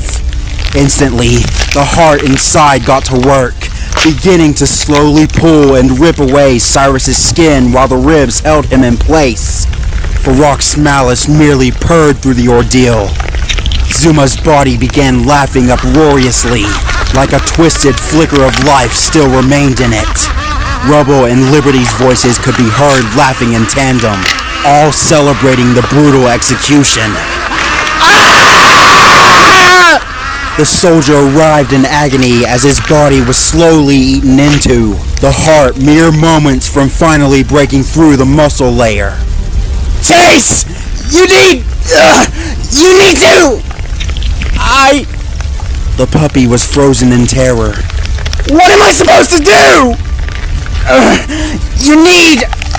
Even in his pain, Cyrus knew what had to be done. The heart was a weak point, not vital, but weak enough. Although now his body was acting as a meat shield for it, the ribs firmly holding him in place. Knowing what needed to happen, Cyrus had to make a difficult decision. You need... He gritted his teeth. You need to shoot through me! What? Chase recoiled at the words. Shoot through me! You have to! Chase's heartbeat went frantic, his eyes widening while his ears drew back. Instantly, all the sound in the world went silent, leaving him in a cold stasis of his thoughts. All he could hear and think of was Sky. He killed her, pulled the trigger on the cockapoo without a word. The regret and anguish that followed nearly ate him alive, forcing him to slowly overcome his own mistakes just to account for his past. Just when he thought it was all over, here he was again, taking another innocent life. I can't! The puppy cried. I can't kill you! Do it! Cyrus snarled angrily, desperately trying to hold out. The fires that burned around them only intensified, like a twisted audience eagerly awaiting the bloodshed. Chase looked around frantically, briefly laying eyes upon Bella lying motionless a couple of feet away. She couldn't do it. It had to be him. Taking a deep, shaky breath, he held the gun up, aiming for Cyrus's chest. Paws shaking in fear, he found himself unable to pull the trigger. Please! I don't want to do this! You have to! Cyrus was pleading now. You need... Finish it! But The puppy struggled to form words, Farouk's malice own laughter beginning to fill the air. Malicious at heart, it slowly held Cyrus suspended, not outright killing him, knowing the terror it would instill into the shepherd. It wanted to watch it all, feel it all, drink the fear like a powerful drug, and it wanted every last drop. Fearfully holding the gun like a slippery animal trying to escape, the static in Chase's head blooming into a thunderstorm of chaos, fighting to keep him down. His mind flicked with memories and voices, images flashing while his claw was centimeters from the trigger. He saw nothing but Sky, the memory of her murder playing on repeat over and over, constantly forcing him to watch it again. In a twisted game of cruelty, his own mind replaced Sky with Marshall, then Rocky, making him witness himself murdering his own loved ones to tear his heart even more. Was he really a killer? Chase! Sky's voice echoed in his ears as he remembered her moving toward him. Snapping out of it at the last possible second, he pulled the trigger. The gunshot pierced through the air, tearing through Cyrus's body. The soldier flinched as a coldness shot into him, exiting out his back. Farouk's malice screeched the loudest it ever had.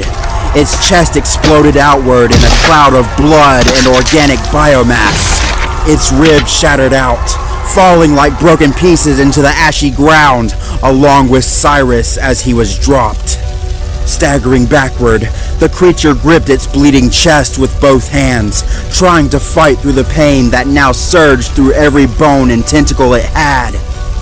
It wouldn't die from it, but the shock was paralyzing, clouding its vision and buckling its limbs. Forced back to all fours, as it no longer had the strength to stand up, it made a feeble effort to cover the wound with its tentacles. It tried to roar out something in a stolen voice, but none of the bodies were responding. The mental connections had frozen from the physical shock. All that left its mouth was a defiant screech, screaming as loud as it could as a final desperate attempt to ward off its attacks. Chase dropped the gun and ran for Cyrus, tears already in his eyes.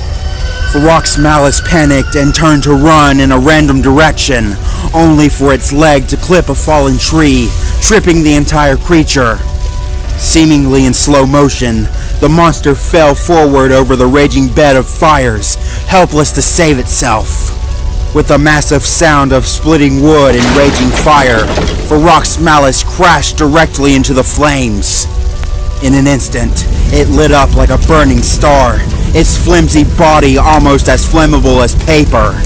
It could avoid fire before in small amounts, knowing the death it would bring, but Farak's malice had nowhere to run to. In the time it took to get back on its feet, its body was already completely aflame. Zuma's corpse caught fire, prompting it to flail its arms and hiss in rage. In mere seconds, it went limp, the Labrador's carcass burning away to the skeleton underneath. Screaming in agony, using a mix of rubble and Liberty's voices, it struggled to recalibrate its vision. It tried to use its tentacles to jump up the burned trees, but they had already burned black and fallen off, its tail included.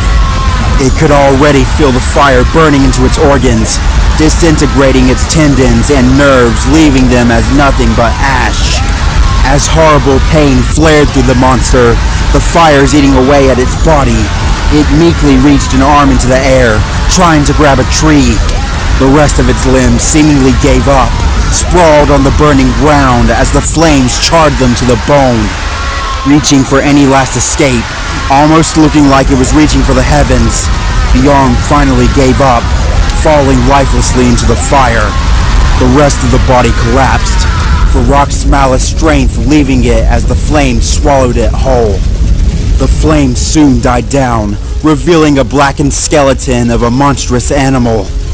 All biomass was burned away, with not an ounce of blood or hair remaining. Every tentacle and tendril were gone. The dozens of eyes that stared into the soul vanished, its claws lifeless and unmoving. Even with the living flesh gone, the bones remained in the flames, the heat making short work of any possible molecule left of the parasite. Farak's malice was dead. For all the damage it could escape, for all the attacks it could withstand, Farak's malice simply could not survive fire at such a scale. The terror, the bloodshed, the massacres, it was all finally over. Cyrus! Chase cradled the soldier's head as he was significantly larger in size. Speak to me, please! The soldier gasped slightly, his eyes fading dull as his limbs and tail went limp. Cyrus! He cried again. The puppy's voice cracked. I'm so sorry! Tears flooded from his eyes. I'm so sorry!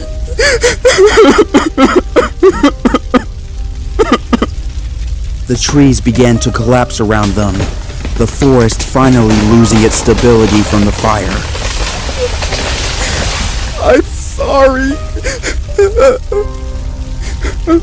He whimpered, holding the larger dog.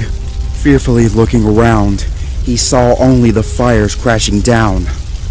For a moment, he considered running away.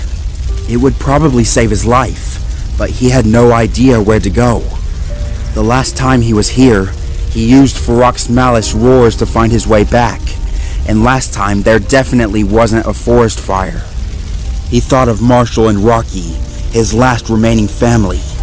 They were in the care of the ACG. No further harm would come to them.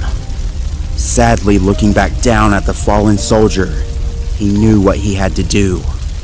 He didn't want to leave them like this, but perhaps his family could remember him by his loyalty, to end on a good note. Something to overwrite the horrible memory of Sky's death. Dogs were loyal to their masters, from the moment they were first held to the final minutes of their lives.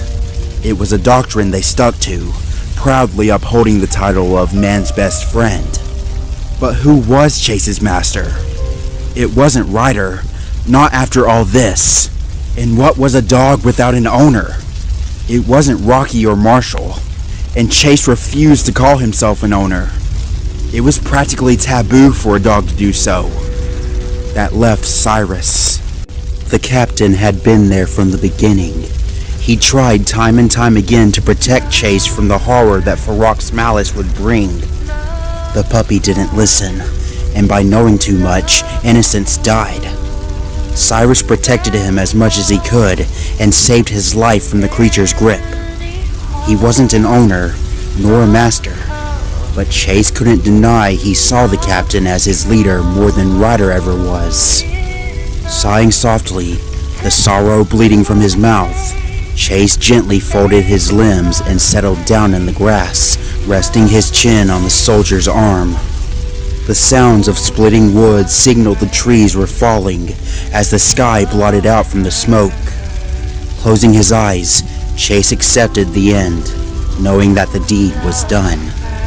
The horror, the static, the screams, it was all over for good. While the flames fell, a helicopter zoomed overhead, coming to a stop as it hovered. Multiple dogs could be heard barking orders, but Chase didn't care to listen. Resting beside his leader, he gently smiled in contentment as the forest crashed on top of them.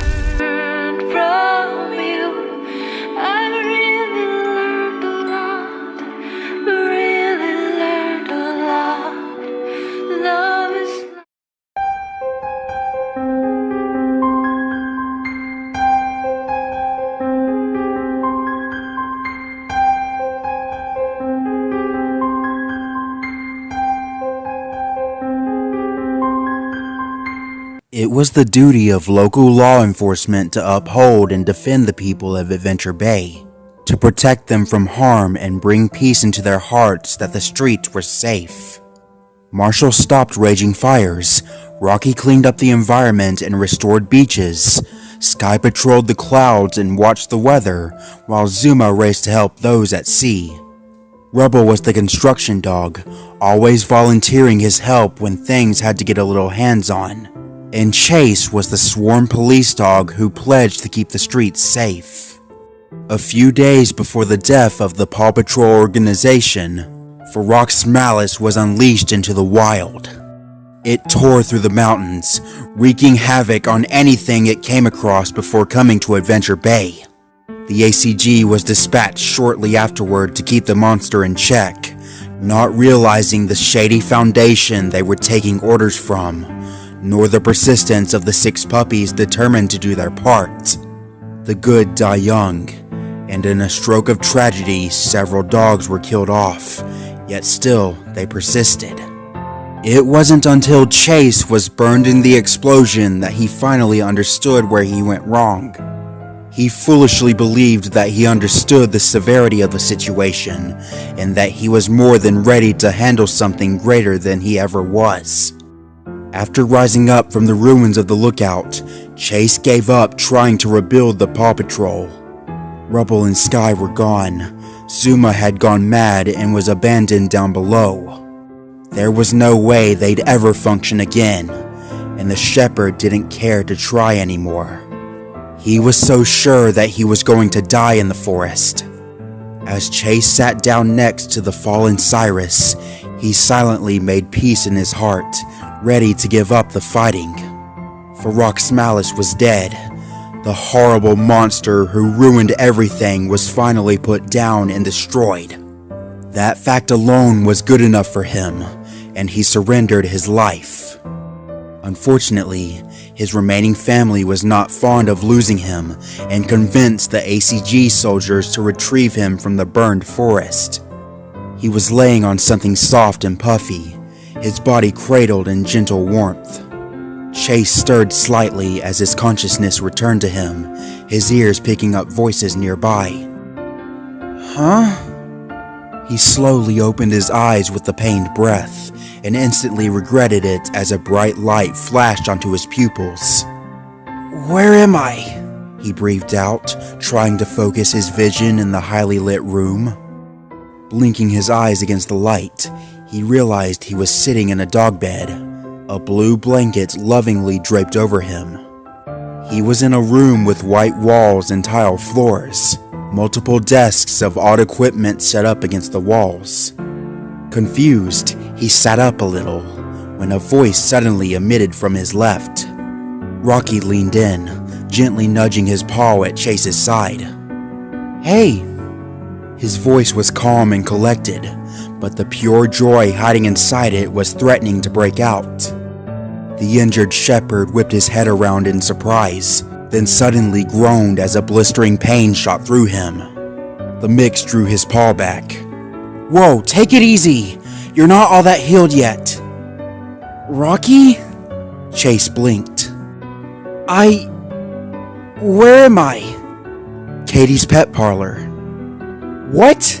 the shepherd said as his ears perked up, appalled that the building was still standing. You got me out of there?" "Of course we did." Rocky's voice went soft, smiling gently. "Did you think we were leaving you to die?" Chase took a moment to answer, sighing with light contempt. "I wouldn't have blamed you if you did." "Oh, don't say things like that." The mix shook his head slightly, affectionately patting Chase's burned paw. "I'd never leave you anywhere if I could help it." He shrugged, smiling. "There may not be much of us left, but we're still a team." Moved by Rocky's kindness, Chase felt he was about to cry. Even after everything he had done, the atrocities he pulled, his old friend still refused to give up on him. He realized right then how much he didn't deserve such a loving family, and the shepherd was forced to turn his head away so his brother wouldn't see the tears. Unfortunately for him, Rocky knew him better than anyone. "Hey." The mix lowered his voice, moving a little closer to his emotional friend. "I was crying too. It's okay, man. It's gonna be okay." He draped his gray arm around the shepherd, not caring about the rough patches of hairless skin he was brushing against. Chase had suffered great physical damage to his body, and even if the blisters dried and healed, it was unlikely that the missing portions of fur would ever grow back. A caring soul at heart, Rocky hugged his brother closely, and Chase fought with every fiber in his being to not completely break down. It was an almost celebratory embrace that after all the terror and bloodshed, the family still remained together. Half of them were gone maybe, but they had each other nonetheless. Gently breaking the hug, Rocky tried to give Chase a reassuring smile, but still the shepherd tried to avoid his gaze. Yet even as he desired to stay quiet, he knew what needed to be said, something he was itching to get off his chest. But first, he had other questions that plagued his mind. "So where's everyone else?" "Outside the room, I believe." Rocky flicked his ear to the door. "Marshall, Bella, and a whole lot of soldiers." "Bella? She's alive?" "Suffered a beating, but yes." Chase felt guilty, the memory of Cyrus's death flashing before his eyes. His mind was broken, and his unstable mental state wasn't going away anytime soon. "Katie isn't there?" he asked, wondering about the owner of the pet parlor. The mix gave a sad sigh. "We couldn't find her. She's gone without a trace." It was a further stab in the gut to realize that even more ulterior motives could be at work, but Chase chose not to think about it. "Rocky, He hesitated, and the mix instantly gave him his full attention. I don't think I'm fit to be the leader of the Paw Patrol." "Of course you are," the mix replied quickly. "We need you, and..." He trailed off for a moment. "Well, we just need you. You're one of us." "And I need you," Chase confessed with a sigh. "And Marshall. But He shook his head, hating the words leaving his muzzle. But I just can't go on after all this. I don't have it in me anymore. The mix frowned as he listened, looking to the ground in confusion and slightly hurt inside. But we're the Paw Patrol. Rocky, the Paw Patrol doesn't exist anymore. The gray dog pulled a mortified face, drawing his ears back in shock. He opened his mouth to protest, but nothing came out, because deep down he knew. Rocky knew just as well that their lifelong occupations were now laid to ruin along with the tower. He hated admitting it, but he silently nodded. I guess so, but... He chuckled slightly. I'm just used to... well, you. You led us. You were the one that we looked up to. His words carried heavy sorrow, almost mournful. If you're not the leader, then who is? Chase smiled at his brother, resting his chin down on the edge of the bed. I already told you back in Ryder's garage, didn't I? What? No. Rocky suddenly drew back. Chase, I thought you were... Look, I can't... He stuttered over himself. Rocky, up to this point, you've been everything that I was supposed to be, Chase explained, sighing to himself. You're caring, you listened to reason, you kept us together, and you stayed strong through it all. He was talking freely now. And I was, well, arrogant. You saw what I did. I made rash decisions, put others in danger, and I'm not in a good place mentally. Chase, you, he cut the mix off, are the leader that we need and deserve. He pushed himself up slightly, meeting Rocky's gaze. In fact, with what few flickers of the Paw Patrol still remain, let my last notion as the leader... He choked over his own words, not wanting to give up what he worked so hard to uphold. Be that I give up my title, and grant it to you. Rocky was stunned, sitting wide-eyed, yet he remained quiet. Congrats. Chase shrugged with a smile. You're in command now. In fact, I think you always were, now that I think about it. It was official. The police dog had tossed his badge away and given up his position. He didn't dare say it out loud in front of Rocky, but for all intents and purposes, he considered Chase to be already dead, burned to death in Zuma's explosion. The shepherd didn't even care to think of himself as still alive, knowing he was nothing like the dog he used to be. Whatever Paw Patrol could possibly remain, it was all Rocky's to shape and mold. The mix was dumbfounded. I don't... He was interrupted as the door swung open, prompting both dogs to turn their heads in response. Chase! Marshall bounded in, overjoyed. The shepherd froze, flinching. Wait, please don't! To his relief, the Dalmatian skidded to a halt, coming to a stop before him. Don't worry, I'm not going to grab you or... crash. You're probably really tired of that, he said with a nervous chuckle. I'm glad to see you're okay. I was worried. Unable to contain his joy, Marshall leaned forward and licked Chase across the cheek. He instantly flung his tongue away, making a disgusted face. Ugh! He gagged, his tongue freely hanging out. You taste awful! Rocky snickered. Dude, he was in like 2 fires, then ran through a burning forest. I'm pretty sure his body is covered in ash and debris and... whatever shit you get covered in when you catch on fire. Hey, language, Marshall quipped, trying to brush off his tongue. I just wanted to show I was happy to see you again. Chase smiled at the endearing firefighter. I'm glad for it, really. You're always the over-affectionate type. Rocky rolled his eyes, although was trying to hide a smile. Marshall fired back swiftly. Am not! Oh, really? The Dalmatian said with sass in his voice. We're dogs. I thought licking was our thing. Chase sat up in his bed. It has many meanings. Some see it as a greeting. Could be a sign of care or love. Okay, then that. Marshall pointed out his words. I care. That's it. That's what I'm showing. I'm not being mushy or whatever. Rocky stifled his laughter. Oh yes, because no one is worthy of the great Marshall's love. He laughed at his own comment, and even more when he saw Chase trying to hide his own amusement. What? The Dalmatian drew back, a shocked expression on his face. The shepherd between them chuckled.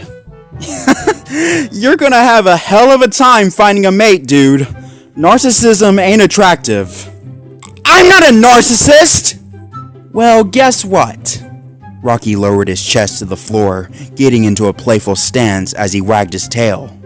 As the leader, I declare you the patrol narcissist. You can't just... Marshall quickly stopped, catching the first part of the sentence. Wait, what? He raised an eyebrow. You're not the leader. Chase cleared his throat, speaking softly with a faint hint of shame.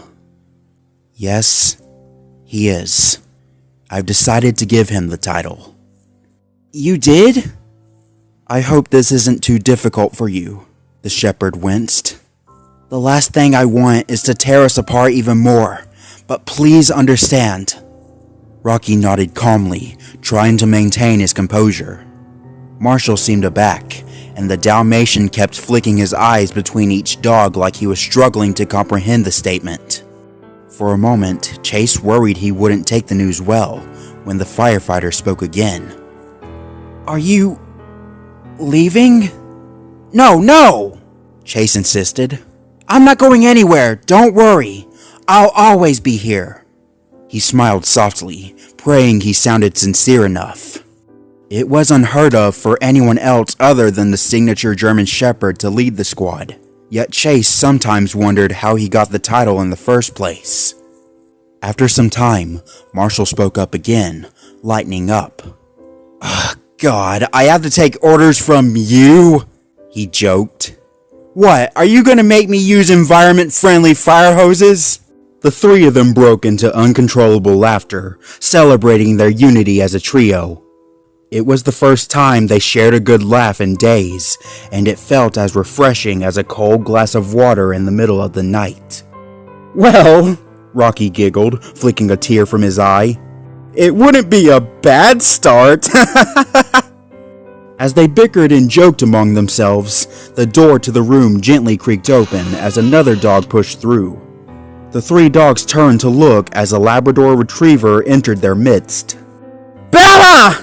Chase perked up. The soldier gave a faint laugh as she walked up to them. Good to see you too. Her fur was incredibly disheveled and cut in several places as her body was slowly recovering from being thrown into a tree. I'm just glad that you're alive. Things were terrible back there. Despite wanting to laugh it off, Chase frowned as the memories of the burning forest circulated around him. To say things were terrible was an understatement, especially with the tragic loss of the ACG captain, Cyrus. The Malinois made every attempt to stop Chase from opening the door to catastrophe, and even afterward, he still fought tooth and nail to save his life. The death of the noble dog plagued him into a field of guilt, believing for a moment it was all his fault, and it technically was. I'm sorry about Cyrus. He bowed his head. With a sigh, Bella sadly nodded. Don't blame yourself. We're soldiers. We die so people can sleep soundly, and without him, Farouk Malice would still be alive. It's dead? Rocky piped up, perking his ears. It's all over? Bella gave a gentle nod, although in the back of her mind, a sinking feeling was threatening to come up. There was something she wasn't telling them, something she was directly withholding. The truth that Ferox Malice may be dead, but things were far from over. The Arcline Foundation was coming for them, seeking to reclaim anything they could to compensate for the loss of the monster. Chase, Marshall, and Rocky were assets to them now, and the research facility would fight to capture them. They weren't safe in Adventure Bay, and as far as Bella could see, there was only one safe place for them to go. Actually, she admitted, I need to talk with you three about something. The puppies turned their heads, giving the soldier their attention. Rocky and Marshall were still smiling, but Chase could smell that something was off. Struggling to get the truth, Bella looked aside as her ears fell. The ACG is pulling out of Adventure Bay. Now that the threat is gone, there's no reason for us to be here anymore. A wince left her muzzle. But there's a pretty solid chance that Arcline will come in once we're gone. Why? Chase tilted his head. Everything the creature made was destroyed. There's nothing to retrieve. No, they want you, clarified the soldier, drawing her ears back a little. To them, you're valuable assets now. Also, they don't want news of this leaking to the public, and since you're the main witnesses... She growled slightly. Your capture will silence you from speaking out against them. Capture? Came Rocky's alarmed voice. Indeed, Bella sighed. And I'm pretty sure they did the same thing to a husky up in the mountains. See, we came across a ski lodge Ferox Malice had likely attacked prior to this town. She thought for a moment. We informed Arcline about what we found, but they told us to forget about it. And now they're coming here. Chase narrowed his eyes for a moment, thinking back. I talked to Liberty for a moment before she vanished. She did say that Arcline was coming to rescue us. Well, that was a gigantic lie. Bella rolled her eyes, then hesitated. Well, maybe a half-lie. Maybe they were coming, but it sure wasn't a rescue. A groan left Rocky. Ugh, it never ends! What are we supposed to do now? Shuffling her gloved paws a little, Bella thought over how to word what she was going to say. It wasn't going to be easy getting this out. Well, I told you the ACG was leaving, and... She sighed, deciding to just get it out. I was wondering if... maybe you wanted to come with us. All three puppies reacted at the same time, a mix of confusion and surprise. Some words were said, but their voices overlapped, and Bella couldn't understand them. Just listen to me.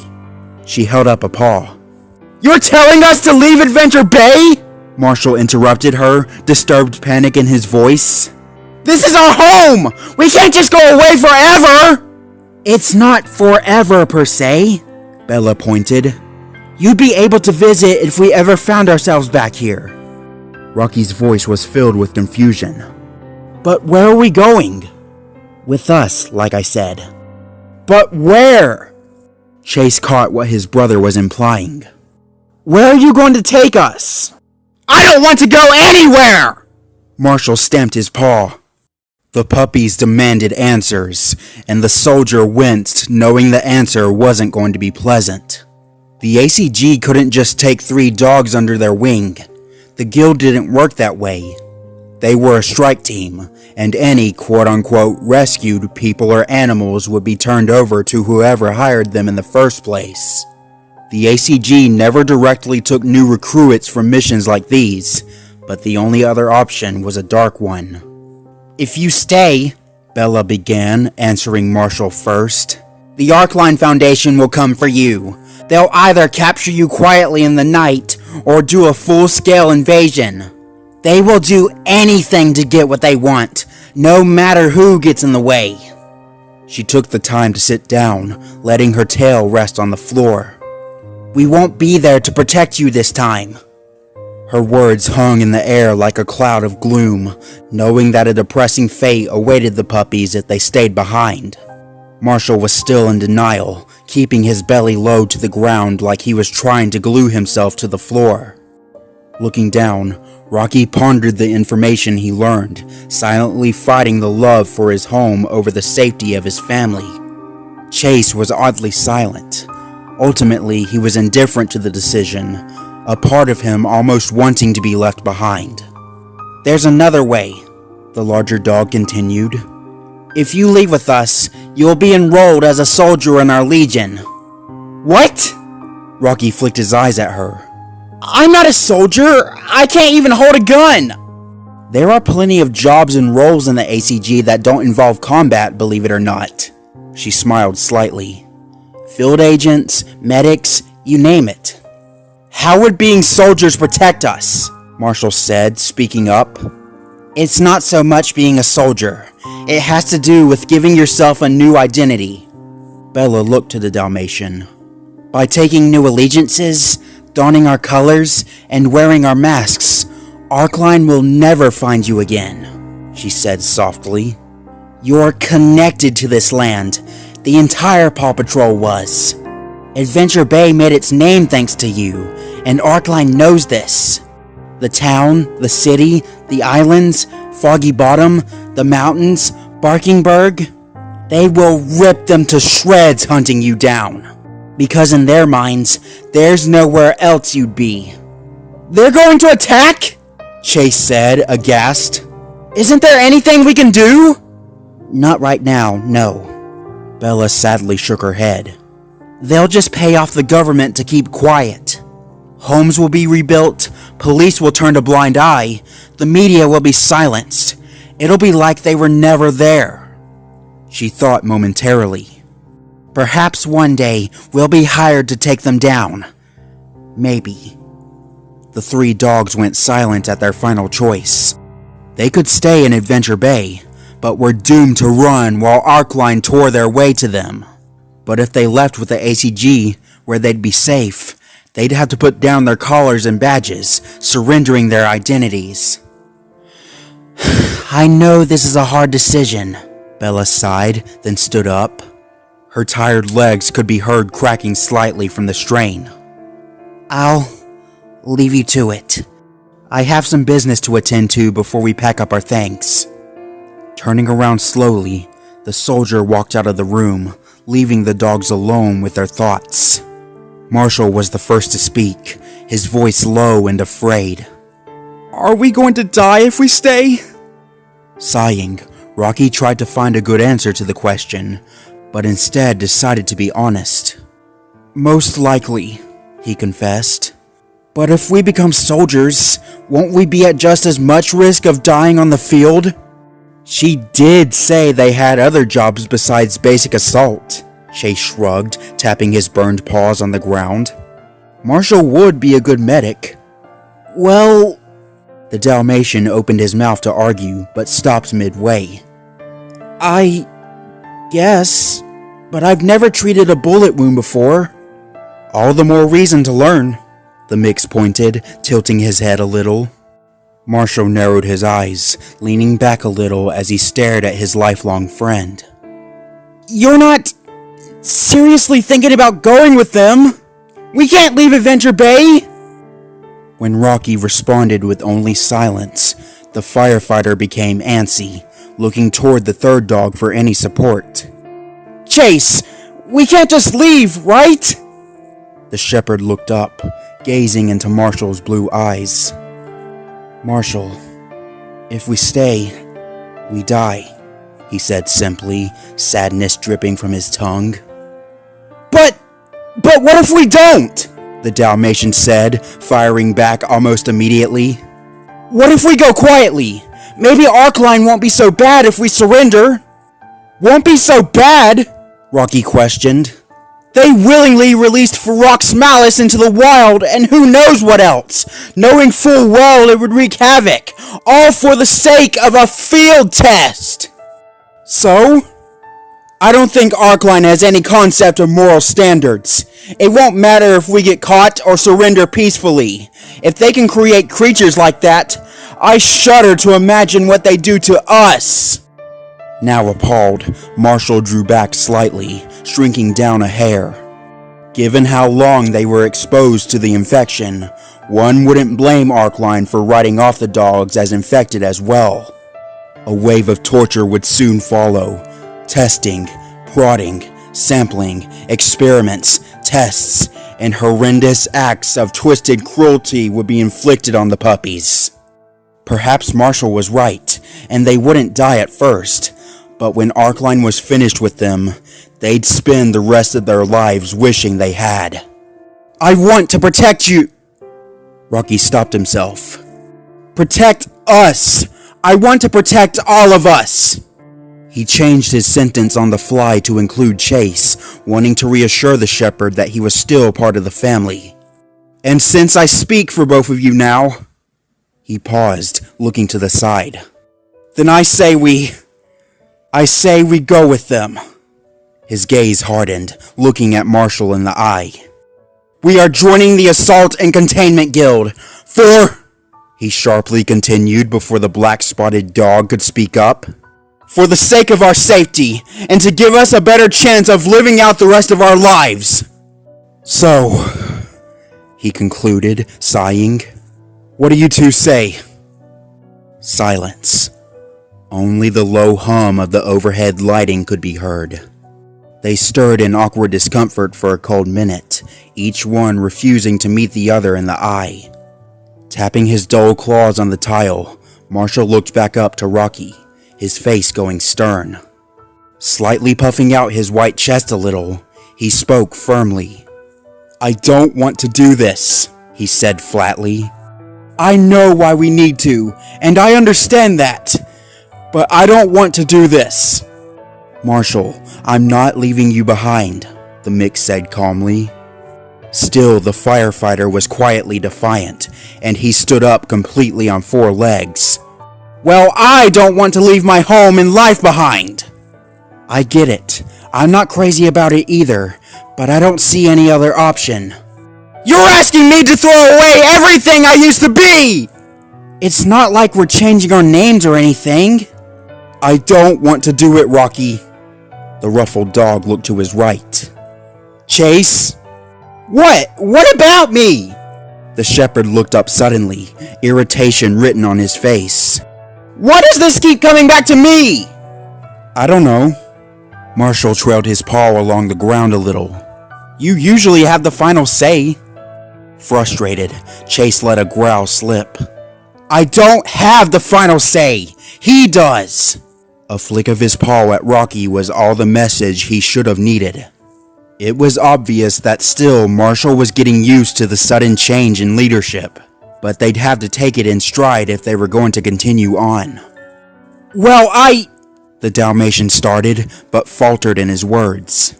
He tried to form a cohesive thought, another bite back at the situation to give himself further footing. Yet he had nothing. His fire defeated, leaving his denial in shambles. His fire defeated, leaving his denial in shambles. With a quiet sigh, Marshall sat back down, with nothing left to spit from his tongue. Okay, he said finally. Let's do it. Let's go with them.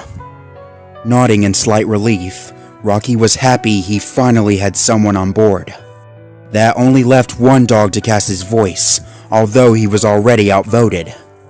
Well, Chase? Rocky looked to the shepherd. Where do you want to go? The retired officer only shrugged.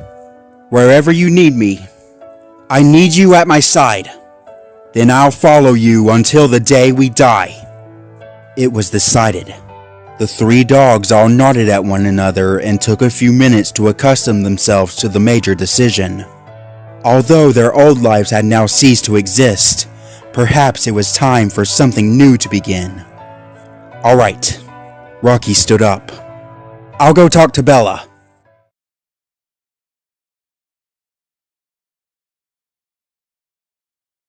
The light and warmth of the day almost perfectly shrouded away the terrors that occurred at the lookout.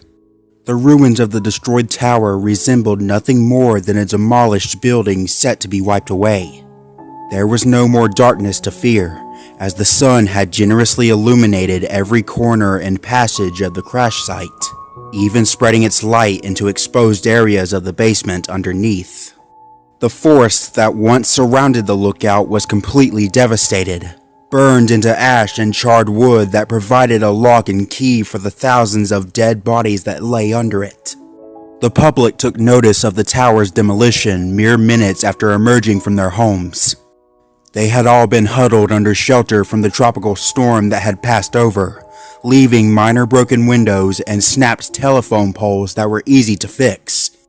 Upon walking outside, the people instantly realized that the distant shadow of the tower was no longer present.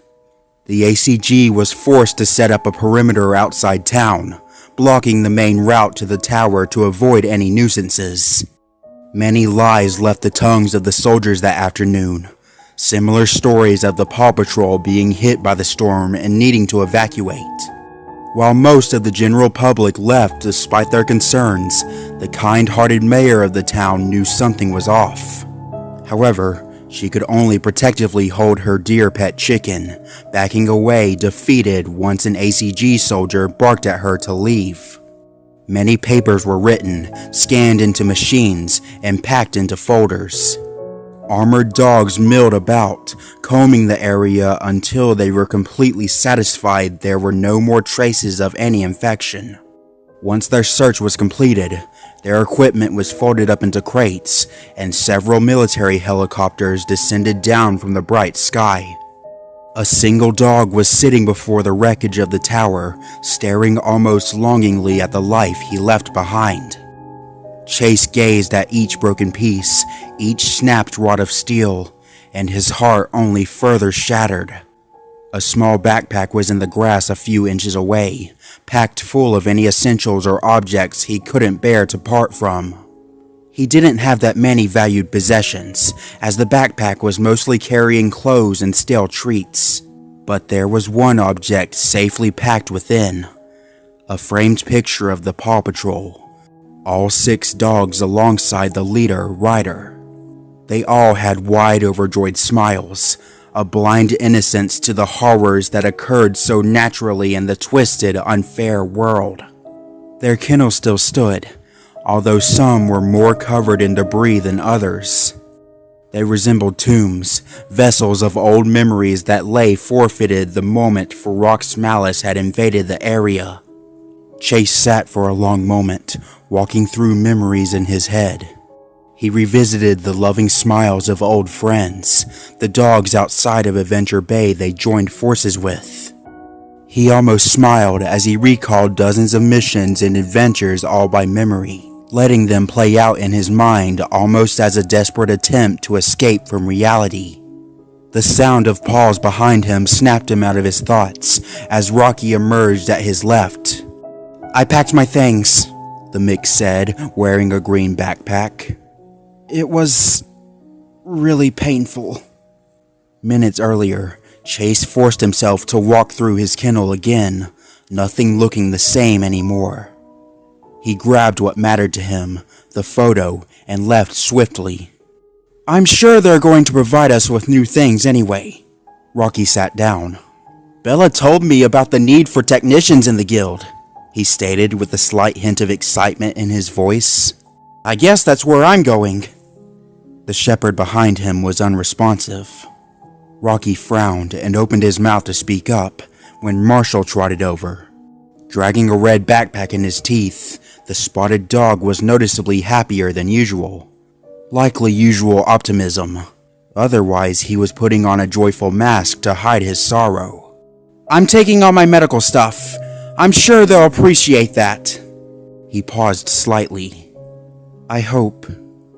Walking to Chase's right, he sat down with a sigh as he took in what remained of the tower. "At least, we're still together, right?" Rocky nodded silently, although the shepherd between them hung his head a little. He leaned on his back paws slightly, then draped an arm around the mix's shoulders. "Chase!" The gray dog was taken aback as he was slightly pulled in. "What are you—" Still unresponsive, Chase held out his other arm and entangled Marshall, pulling them both into a loving embrace. He choked out. "I really love you guys." A tear ran down his cheek. I don't care if we aren't blood. There are no other dogs I'd... A hiccup escaped his muzzle. I'd call my family. His brothers were surprised at first, but quickly met their own arms and formed a group hug, tightly holding one another. As much as Chase tried to keep himself together, the loving forgiveness of his family broke him. Quiet sobs began to leak from the shepherd, tears hopelessly streaming down. He deserved to cry, to finally let everything out that had been riding on him. Marshall wept as well, grieving for the fallen that were lost in the tower. Sky, who never had a chance, Rubble, who was taken in the beginning, and Zuma, who was left comeuppance in the basement. Even Rocky was beginning to feel teary-eyed himself and shedding a few tears onto the grass, a landscape plagued with blood and suffering from the night prior. They finally released one another, looking around in contentment. 6 had been severed into 3, but their resolve would still survive. They were soon approached by Bella, her eyes soft with sympathy for the puppies. "Ready to go?" she asked simply, letting her eyes fall on each dog. They were silent for a few seconds, almost as if they were thinking over their decision. But Rocky smiled and nodded. "We're ready." Bella turned around and barked some commands to the soldiers, and they swiftly loaded their equipment into the helicopters, even dismantling the road barrier. One by one, the tactical dogs climbed into their vehicles, until the lookout's yard was empty and clear like nothing had ever happened. The helicopters roared to life, flaring their engines and spinning their rotors, the soldiers inside strapped in and removing their helmets. Still one remained, the pilot waiting up front for the signal to take flight. Bella gripped the side door and pulled it open for the puppies. With deep breaths and subtle gazes to the ground, Chase, Rocky, and Marshall all climbed in, stepping their paws on the sleek metal floor. Bella jumped in last, shutting the door and locking it, then nodding to the pilot. The ACG Armada all took to the skies in a beautiful formation, releasing their holds on the ground and rising high in the air like angels. The people of Adventure Bay all watched from below as the helicopters soared over the city like birds in the clouds. The military presence that scourged the land was now leaving, and unbeknownst to the people, taking the remnants of the Paw Patrol with them. In a few short hours, the Arcline Foundation would sweep through Adventure Bay, hunting for their prized assets only to realize they were never there. Their ultimate experiment had failed, and the blood of endless possible death was on their paws. Despite the work she was doing on the tablet, Bella couldn't help but flick her concerned gaze up to Chase. The shepherd was aimlessly sitting in his passenger seat with an emotionless expression. Sitting on his chair, seatbelt firmly gripping him in place, Chase idly turned his head to look out the oval-shaped window. He watched Adventure Bay gracefully shrink away as the Armada flew over the ocean, until it completely disappeared on the horizon like a blinking star in the sky. Deep in his mind, he still had questions that lingered around his head. He wanted to know where Ryder had vanished to. He wanted to know the motives for his old leader abandoning them. A sabotage had been made, an attempt to lock the pups away in the basement to be food for the creature. As much as he desired an answer, a part of him knew he could likely never get one. It mattered little. The shepherd internally scoffed at any excuse or explanation the boy could give him. Deciding he was no longer abide by a cowardly human, Chase internally damned Ryder and entirely swore his loyalty to Rocky's leadership. Dogs were to be loyal to dogs, and with the ACG, perhaps he had a chance at rebuilding something from the ashes after all. The end.